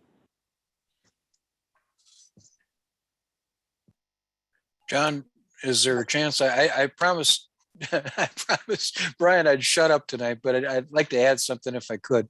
Oh, Chuck, go ahead. Two things, not just one thing, two things. First, a question for Dan and Caroline, probably, as well as Brian and Mayor Duran. Shot in the dark, and Bob and Paul might want to enter in too. I've seen federal legislation in the past that had continuing appropriations in it. Year 1, year 2, year 3, and so on. You all have seen it in some of your core stuff. Now, most of that was construction projects. We have a pretty favorable political situation in terms of our representatives vis-a-vis the administration right now. The 217 provisions, what is it? It's less than a page. It's very, very small. I wonder if there's a possibility that our congressional delegation could introduce something. The Defense Appropriations Bill, I don't think is law yet for 2022. And if I remember correctly, one of our state congresswomen, the 4th District, Betty McCollum, was the author of that legislation. I wonder if something couldn't have been slipped in, call it an earmark, call it pork, call it what do you want to call it, that would allow the Corps to address this 217 for Lower Pool 4 in a slightly different fashion than has been done in the past in terms of multi-year commitments. Just a thought. Secondly, with regard to Dave's concern that he mentioned earlier with regard to other materials. And probably I was at fault for this in 2017 when I first brought this to the Port Authority, not realizing the flap that went on here over frac sand. I had no idea, but I sure found out later. I don't know why that is. And since I own a 400-acre farm in North Dakota that has oil under it that's got to be fracked, I got my own opinion, but we'll let that go at that. In any case, Chad, at one of the earlier public meetings, and some of you were at those public meetings, the older tenured port commissioners, got to watch what I say there, recall Chad saying, with regard to stuff other than sand, the way this property is going to be zoned once it gets industrial zoning to match the current industrial land use plan is that everything's going to be a conditional use permit. Every type of commodity that's going to cross that dock is going to have to be specifically approved by the city as a conditional use. And I'm not real happy with conditional use permits, and I spent 25 years in the planning business, but nevertheless, there it is. In addition, under the conditional use process, if there has to be, in response to Todd's concerns, some operational restrictions placed on the operation, like maybe no weekends, no holidays, stuff like that. That could also be a function of the conditional use permit. Finally, we don't know about the MARAD PIDP. However, as I think Carolyn mentioned earlier, there was a benefit cost analysis attached to that PIDP, the same one that went with the PDAP to the state that got us to 750. In that, there was a extensive analysis of what would happen in terms of trucking for both the sand to alternative locations other than Dairy Queen, and for the ag products, both the inputs, fertilizer, and the outputs products, in terms of trucking vis-a-vis Red Wing and Winona. It was never really any argument that we'd be able to, as a port, compete with Red Wing and Winona if they were closer trucking to the source than we would be. We've got 35 miles in one direction, we've got 40 in the other, total 75 miles.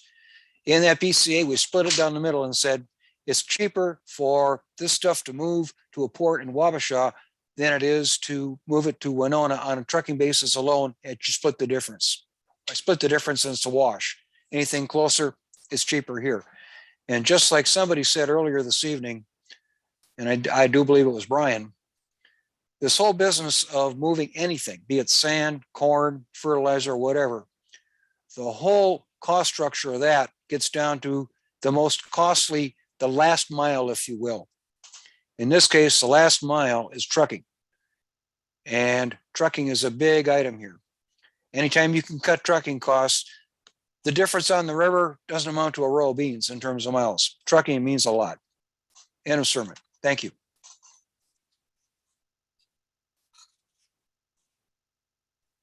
Thanks, Chuck. Brian, did you have something to say, or is there somebody else? If not, we should probably wrap this item up and move on.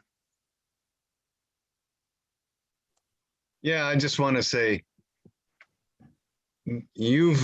so John, you've interpreted what the Corps can do with the DMMP and how the 217 work together, and Dan did the same thing. I would like to hear, if we can get a statement from the Corps of Engineers, not tonight, but sometime, just to explain to everyone how the 217 and the DMMP are going to work. If the DMMP says 20 years, the first DMMP said 40 years, the one in 2017. That said 40 years, then they had a 20-year interval. Now we're going down to 20 years and saying there's a 10-year interval. I just like to have all that clarified, exactly what those time limits are, what they're going to be. And I'd like to hear the Corps put that forward. And they can just do a one-pager if they want, just so that everyone can understand. So that's my piece. Very good. Very good. Craig, this is Bob. I could answer that very quickly. That the 20-year plan is based on the minimum capacity for a comprehensible approved plan. The 40 years was based on the carrying capacity of the Drysdale farm at that time, which was the number one site or alternative for that plan. That's why we chose 40 years. So that planning horizon, there's a minimum of 20. But whatever the alternative we come up with, whatever that carrying capacity would be, is what will designate the plan. So, for example, Pool 5 was a century solution, 100 years. So we probably won't see that one again in any of our lifetimes, thank goodness. But that was the logic there of the planning horizons. Over.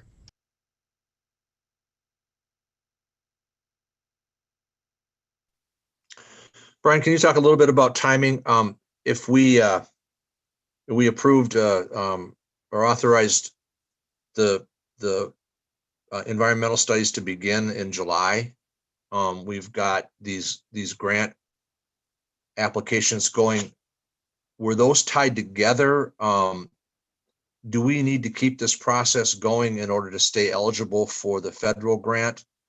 And given the amount of time it's going to take to do environmental, if we don't start it now, when we are ready to make a decision, or when we do need to make a decision with the 217, will we be ready?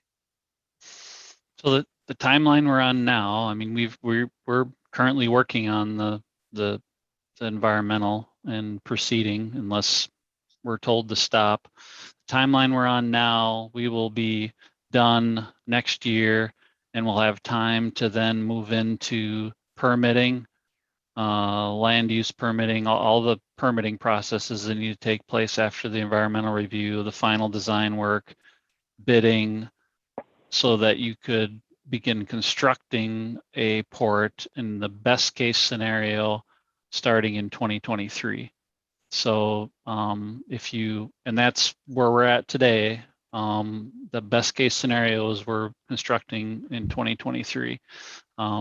So if you decide to pause and wait until, we'll put basically 4 months, 3 months, whatever you decide to do to pause till you have more clarity on some issues, you would just shift that 3 or 4, the same period of time. Basically, we're on the critical path right now in a best case scenario to get construction going in 2023. So, and what's magical about constructing in 2023?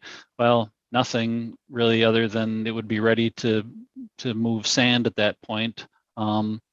There's no, for the federal funding, that's not a magical date for that. You have more time than that for the federal funding if you were to receive it. For the second round of MnDOT funding, that's not a critical date for that. You have more time than that. The first round of MnDOT funding, we're working with MnDOT to try to get an extension on that time frame. There's a grant agreement deadline that's coming up here, but we've got some alternatives to deal with that. But even then, you've got more time than 2023 to build it. So there really isn't any ticking clock that says 2023 is a magical time to start construction in any of those scenarios, other than I think the Corps would like as soon as possible to be able to move sand off the river. But yeah, that's. And the Coners as well. And yeah, well, right. Yeah, because there's some. Yes, exactly. All right. Can I just add one thing, is that the other thing we wanted to know is Daniel was preparing comments for the Army Corps, because we have a draft copy of the 217D agreement, and we had discussed sharing the 217D agreement draft with the port and getting comments and having Daniel compile all these comments and getting back to Paul with comments on the 217D agreement. But that will have some cost with his time doing that work. So we were also looking for guidance. Does he continue that work to put together comments that we would then share with the Army Corps, which I personally think we got enough information from this meeting for that to get translated into written comments. That I don't know that we need to meet again about it, but just kind of wondering, are we proceeding with that as well? If you were to ask me right now, I would say yes. Again, I'll look to the body of the port members to support that or argue against it, but.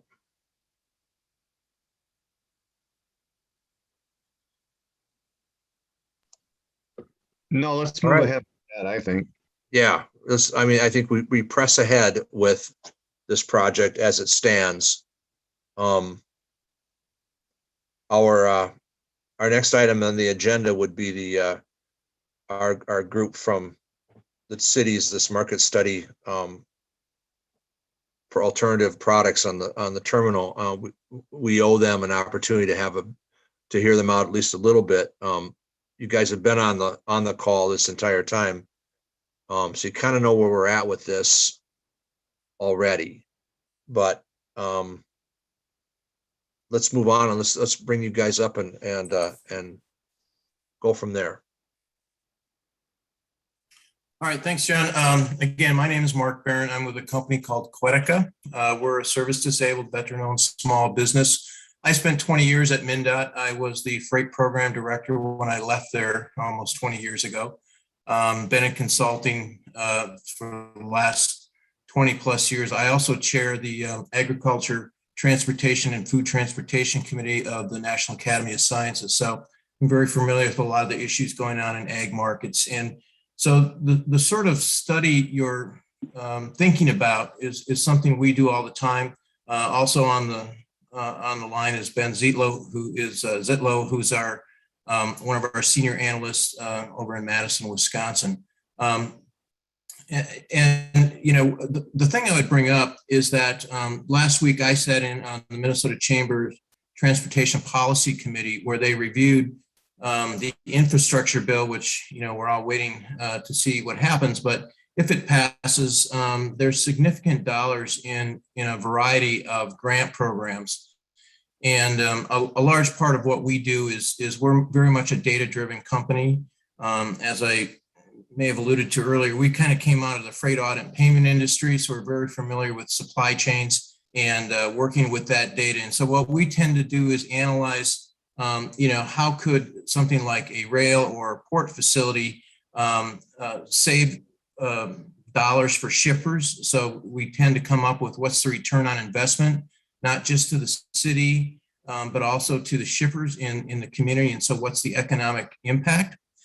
We'd also look at what would be the cost savings of moving goods less far by highway to, say, Red Wing or Winona, and what would be the pavement and bridge savings. So what are the infrastructure cost savings, not only to the local community, but also to the state of Minnesota? We'd also look at what would be the emission reduction and that sort of thing. So we try and take a comprehensive review. I think Chuck alluded to, we develop a benefit cost analysis, as well as put together a business plan with our recommendations in terms of what particular commodities would make the most sense to try and pursue based on the data, what volumes are currently moving by truck that could maybe be captured.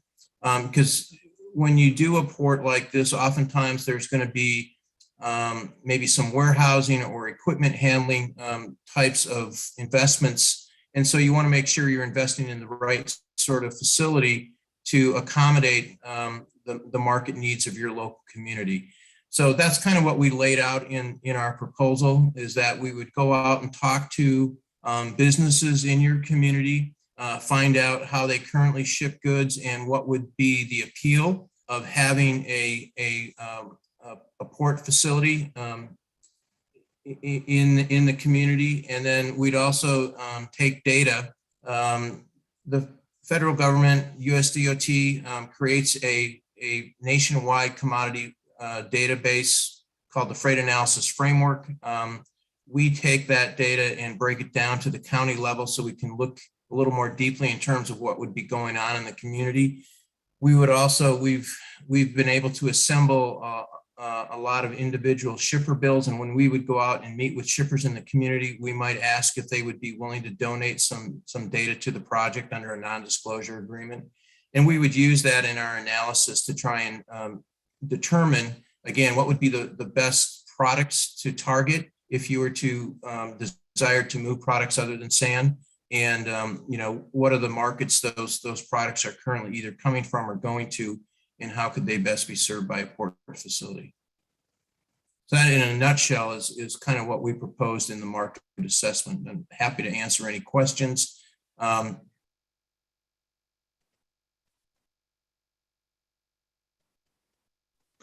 Very good, thank you. Does anybody have any questions for Mark? 6-month project? Yeah, I don't see it needing to take any longer than that. Okay. If you want my immediate opinion, I think we're premature on the market study. I think in 6 months' time, we're probably going to be closer to making that decision when we have a closer partnership with our barge operator, their terminal operator, and kind of see where they're at with it, as well as where we're at with it. There was, I'll kind of give you a little bit of background about Wabasha. Immediately before this, in 2017, when the original DMMP came out, we just got done dealing with the big influx of the threat of frac sand being shipped through our community. and we were able to manage that situation, but it was very much in the public eye, and we spent a lot of time working with the public and reassuring them that we weren't looking at bringing anything that was, maybe had concerns about health and safety of the community. And, dredge spoils are very different than silica sand, which is very different than other materials that probably come off the river or go on the river as well. So that initial goal was always to get the dredge materials off the river and to utilize that product through a terminal operator. I think we all recognize that we're going to need to make some considerations about additional items that may come across that terminal, but I don't think that we're at that position yet. Just kind of where our budget's at and what we're spending so far to get it at this point. Sure, and that's fine. And just as an aside, I actually helped MnDOT with their District 6 freight study a number of years ago, and I was involved in quite a number of those public meetings where frac sand was a significant issue at the time. So I actually kind of wrote the kind of a white paper about frac sand at the time on behalf of MnDOT for that District 6 freight study. So. Oh, okay, very good. Yeah, we did. We did a couple of traffic studies, and MnDOT chimed in and out of Rochester. So yeah, it was quite helpful during that process. Again, does anybody have any questions for Mark at this time? I just Go ahead, Caroline. Oh, I was just going to say that I personally, as your just advisor, I think this would be good to explore in 6 months and maybe bring it back. I just think it. I'm going to keep mine off. At the end, Emily, you're not on mute. Thanks. Competing space demands here. But I'll let Craig say something. I'd like to still keep this out there as an option, maybe to discuss, like you said, when we know more. Absolutely agree. And I think we bring back Mark and Ben at that point and have a deeper discussion.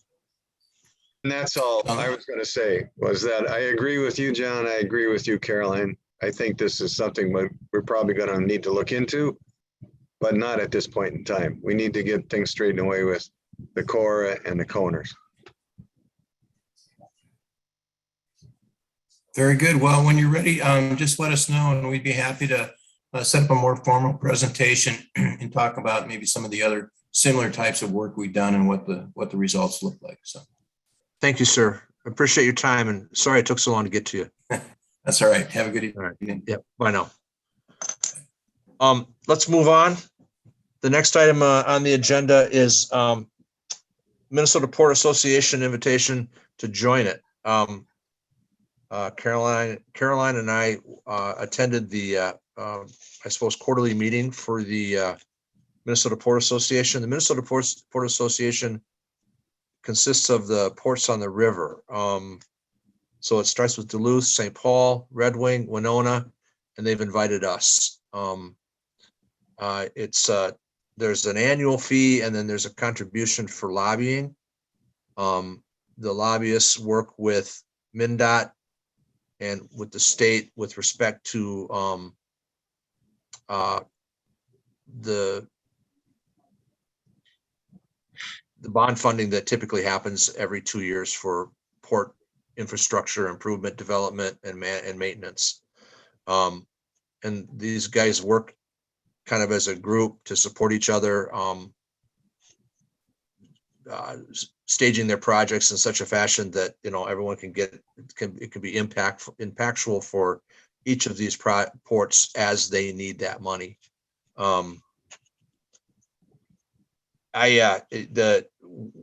It's probably going to end up being $2,500 to $3,500 for us to join this association. What I found interesting is after we talked about our project, the St. Paul Port Authority, she came right up to us and says, we've just gone through a whole analysis with respect to dredge materials, and we found all kinds of uses and ways to make money off the product. We should sit down and talk. And so I found that they were really very interested and very supportive of our project, at least at this point. Caroline, do you want to chime in? Is there anything additional you want to say about it? No, just that it seems like a good group. And the thing that was striking to me is a lot of them with existing ports are pursuing funding for necessary capital improvements to keep the port going. So if it is a long-term investment, it makes sense because it would open opportunities once we built it. If we need capital improvements, we would have access to funds through this group, plus shared best practices, so.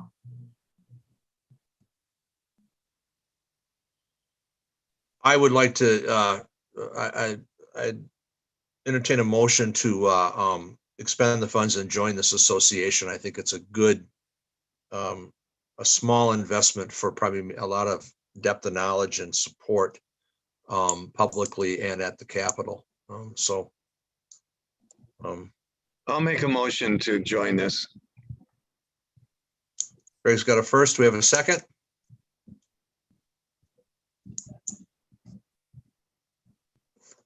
Is anybody left on the call? I'll second it. Thanks, Robin. All right. First and a second. Tyler? Dave? Yes. Corey? Yes. Robin? Yes. Craig? Yes. Con? Yes. John? Yes. Thanks. All right. Let's move on. Let's press on to get this stuff done. So we have the approval of the revolving loan fund application.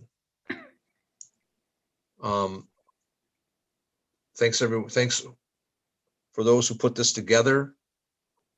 Are there any anybody want to speak to it? Caroline, Tyler? No, I know this meeting is getting late, but just we worked with Kathy and she'll be helping us do a press announcement soon about this fund. And it's for the guidelines that you already approved. We just actualized it in what we consider a very simple application. Yeah, we're gonna launch it soon and we already, I think, have interest, so. Nice. Very good. Do we have a motion to approve? I so move. Dave, thank you. The second? Second. Con, thank you. Tyler? Dave?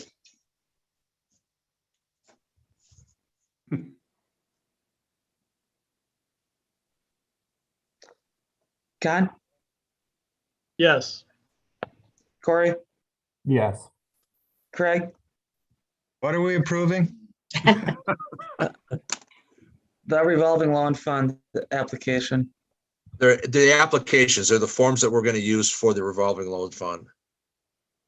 Oh, I suppose, yes. Robin? Yes. John? Yes. Thank you. Yep. Seated director report at 9 o'clock. Sorry, Kathy. You know what? My director's report is relevant to some work sessions with individual board members. So what I would ask is maybe that you take a look at the director's report, just grab that link and then look at the other links. I've met with some people. I would like to meet with others. There's a lot of information in there about beginning our strategic plan, about the worksheets that we can do for business retention and expansion studies, and how we can move forward with that. And so rather than take up a lot of time, we're exhausted, and the barge was so important and so informational that I would just ask the board members to look into that, and then I'm going to contact you individually through an email to help me work through some of the items so that we can keep pressing forward and moving forward and bringing items that need motions or decisions to the board members, if that's all right with the rest of you. It's good with me. And Kathy, I apologize. We were supposed to get back to you about confirming a time, and I didn't. Shame on me. So we'll connect. So let's move forward. There was some discussion with respect to maybe moving the Port Authority time up to maybe 6 or 5:30. I think it's best that we keep it on the third Tuesday,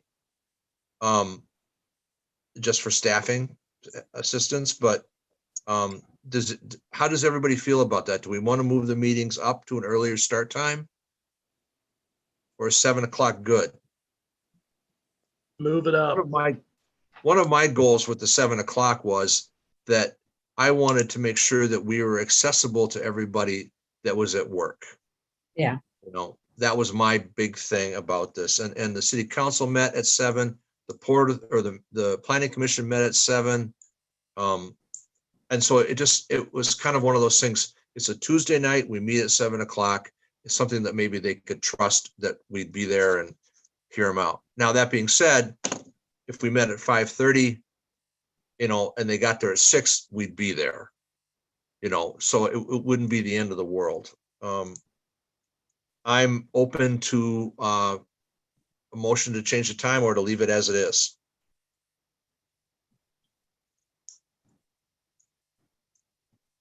All right. I'll make a motion to move it up to 6 o'clock. We have a motion at 6. We have a second for 6 o'clock. I'll second it. There you go. Any further discussion? Yeah. I Go, like Craig. the 7 o'clock. I think 6 o'clock is pushing it for some people to get from work. People that want to sit in from our regular civilian population. So I think we should leave it at 7. Thank you, Craig. I guess I feel like I'm a regular civilian population that works a regular job and I can make it at 6, but I mean, if people are used to having it at 7, it doesn't matter to me. I would prefer starting it earlier, especially when we have 10 items on an agenda. And it probably doesn't help that we didn't have a meeting last month, but you know. Well, what's interesting, Con, is you know, what would have filled the agenda last month would have paid a couple of bills is all we would have done. We weren't ready. We didn't have anything before us really. This just kind of stacked up on us tonight. And we'll have to deal with that. But anyway, yeah, I know this agenda is a little lengthy tonight. I know that very much. So we have a first and a second for 6 o'clock. Tyler, you want to go ahead and call roll? John, Yes. Robin, Yes. Corey, Yes. Craig, No. Dave, No. John. No. So are we tied? 3-3, yep. We'll table it, discuss it. We have a full group. It doesn't pass for majority. So another thing we need to talk about, there was a request, some of the guys on city council, some of the council members looking at opportunities or ways to reduce the debt load and ultimately the increased tax levy because of our budget, our operating budget for the city. They asked us to consider looking at Main Street and the chamber picking up those tabs. Given what we've spent today and given what our projections are going to be, thank you, Tyler, for doing that. I hope everyone had an opportunity to take a look at that stuff, and I'd be interested in hearing people's thoughts on it.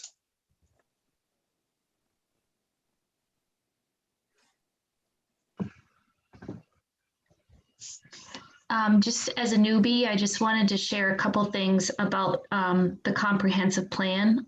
They really identify a Main Street program as an option for the city, and you began it and you've benefited. I think when I read through the projects that have been done, I've seen a return on investment So there is a capital outlay, but when you actually get something in return for the capital outlay, even if you tried it for one more year to continue to evaluate your return on investment, I don't see how I think it chimes in with your comprehensive plan. But if I'm new, and if you've seen some negative effects to Main Street and having Main Street funding come out of the levy, that would be a great segue for someone to say what they've seen negative.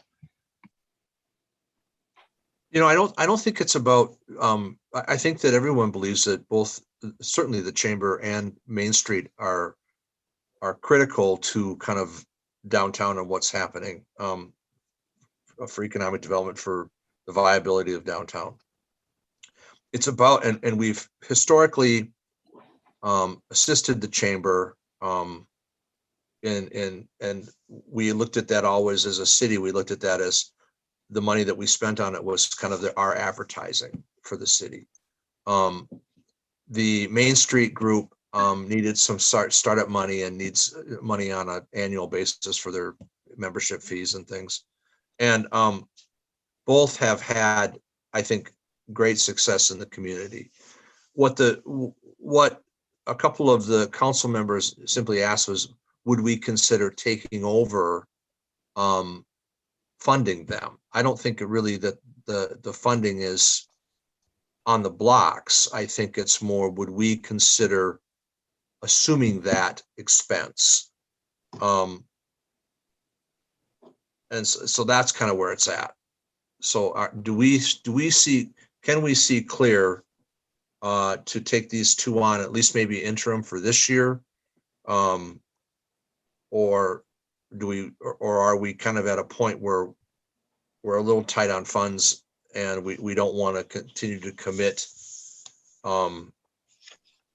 to monthly expenditures, with some of our goals being, our revolving loan accounts and things like that? So I'll speak because I'm the treasurer for Main Street. So the reason we got to 6,000 is that we have dues to be a part of the National Main Street Association and part of the Minnesota Main Street Association. Those dues amount to over $3,000 a year. We also need some funds to operate on for the year. So that's why it's at 6,000. We do have a fundraising program, but we've got a number of projects that we're engaged in. So what I'm wondering is that if the council, and not the way I read that thing, it sounded like the council wanted this to happen. That wasn't unanimous.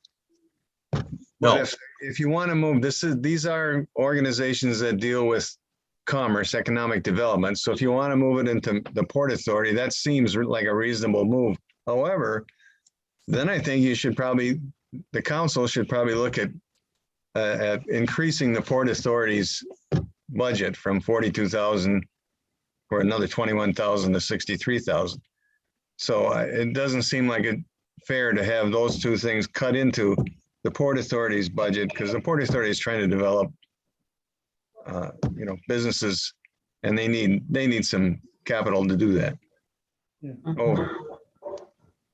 I agree with you, Craig. We're both leveling tax dollars anyway. So what pocket it comes out, let's just leave it with the city. Everybody's comfortable with that as taxpayers. So what's the difference? Well, we're only allowed, our levy is set. So we're only allowed what we get. And, looking at the dollars that we committed tonight, let alone the dollars I believe we're going to have to commit in the near future. And we've got, now with Kathy on board, I think there's going to be continued interest in what we're able to do for our existing businesses, as well as, attracting others. And so I think we need some money in the bank a little bit for all these projects that we've got going on. So I'm concerned about funding it. I did agree to put it on the agenda because I felt it wasn't something that I could just unilaterally say, no, we're not going to do that. I wanted it to go to the body of the Port Authority, so we can support it or not. Can I relay something, John, just in the spirit of the Main Street program that I don't know if it's really that evident to anybody, but I promised in Mary's absence, she knew she was gonna have to be gone, that I would kind of shed light on the spirit of how it's been, how it's evolved. And that is that one really unique aspect of our program is that we have a volunteer director. Many cities pay the Main Street program out of their own city or EDA budget to staff it. And that's not what our Main Street is asking for. They're asking for these operating costs, which don't include staff and they're minimal, and their fees. And that allows them to tell their Main Street members that when they make a donation, it's to something they can see actualize. It's not to the organization itself. It's to see a planter in front of their business, or to see, you know, a small business shop local campaign. It comes out programmatically.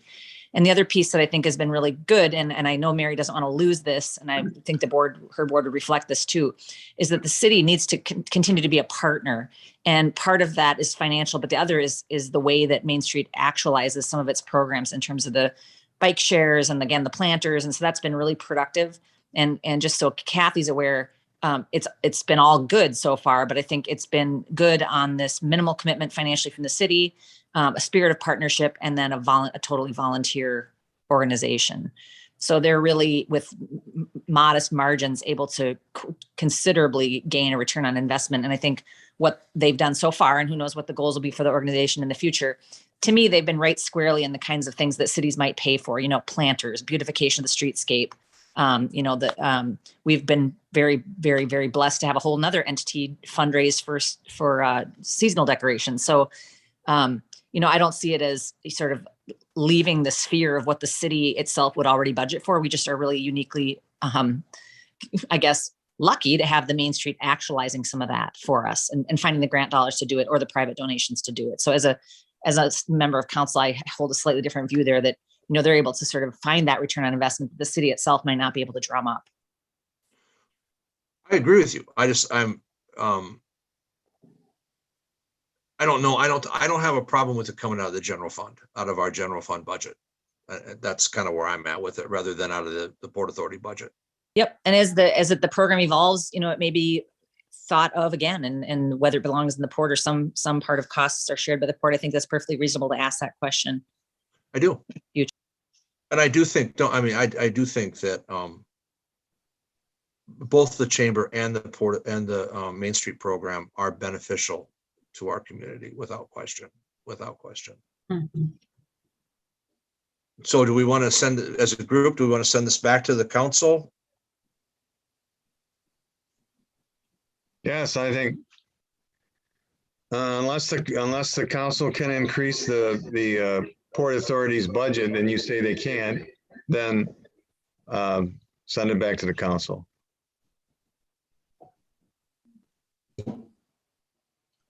I agree. Anybody else want to chime in?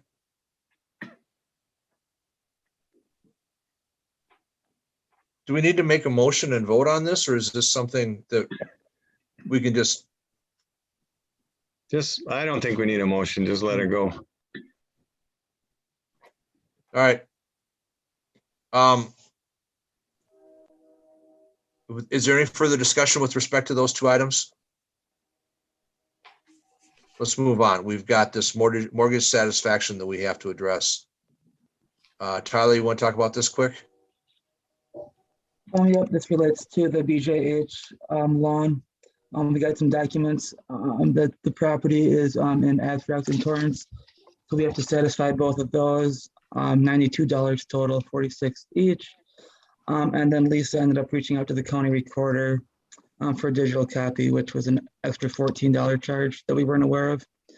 So basically just need a motion to sign. It'll be $104 total to the county recorder if we sign those documents. I'll make a motion. First, we have a second. Second. Tyler.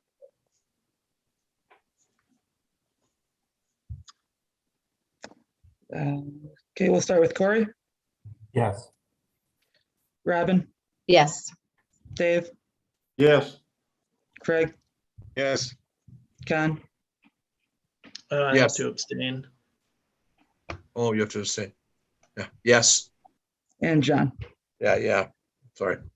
Hope you're good. All right, looks like last on the agenda is an election of a treasurer. Do we need a treasurer? We don't have a treasurer at this time. Is anybody want to nominate anybody or willing to take it on? Not me. No. Now, Corey, you work at the bank. Maybe that's up your alley. That's just what I was gonna say. Get your Oh. feet wet. So is that a nomination for Corey? Yeah, I that's a believe so. nomination. Yeah. We have a first and a second for Corey. Is that Second. what I'm hearing? That's right. All right. So, any other nominations? I suppose we have to ask Corey if he's willing to accept that nomination. I can take on that responsibility. Awesome. All right. We Attaboy. have a first and a second. Tyler, it's all you. John. Yes. Craig. Yes. Dave. Yes. John. Yes. Robin. Yes, and thank you, Corey. And Corey. No, thank you guys for having me. Awesome. All right, that brings to a close of the agenda items. Thank you, everyone. It's been maybe the longest Port Authority meeting that we've had in my memory. And Corey not only didn't run, he also agreed to become the treasurer. So way to go, Yeah. Corey. Right? It's been Awesome. a great first day. Well played. Thank you, everyone. Welcome, Corey. Welcome, Kathy. Any other old business or anything that we're missing? I just want to say thank you to everybody for all the good questions and thought on this. We've talked in these smaller meetings where Craig and Caroline and I have tried to represent the issue that having you guys, your full brain on this is really important. And this is not long overdue, but well timed and really good to hear the conjecture and some of the, resounding, feedback about where we're at. And I'm laughing because I'm realizing Caroline probably thought I said I was bored to tears of you guys. Not so. I just have had a terrible connection all night, but I've heard a lot of the comment. I kind of had my phone on in the background, and it's been really valuable. And it's good to have public input too. We don't actually always enjoy that, despite our desire to have convenient meeting time. We don't get that much public feedback. So I've noticed in Zoom, it's been a way, I think, for some people to maybe vocalize. And I appreciate that too. So thanks for everybody. Corey, meetings are not usually like this, and we appreciate your stepping right in. Yeah. Yes, thank you, everyone, and thank you, everyone that's been here that hasn't been. It's not on the commission. So, hearing none, motion to adjourn. So I'll moved. make that motion. Yeah, I'll second that. We got a first and a second. Dave and Robin, thank you very much. All in favor? Aye. Aye. Aye. There you go. It's unanimous, Tyler. Perfect. All right. Good Thank night. you, guys. Thank you very much. Good night. Thank you. Thank you. Good night. Bye now. John.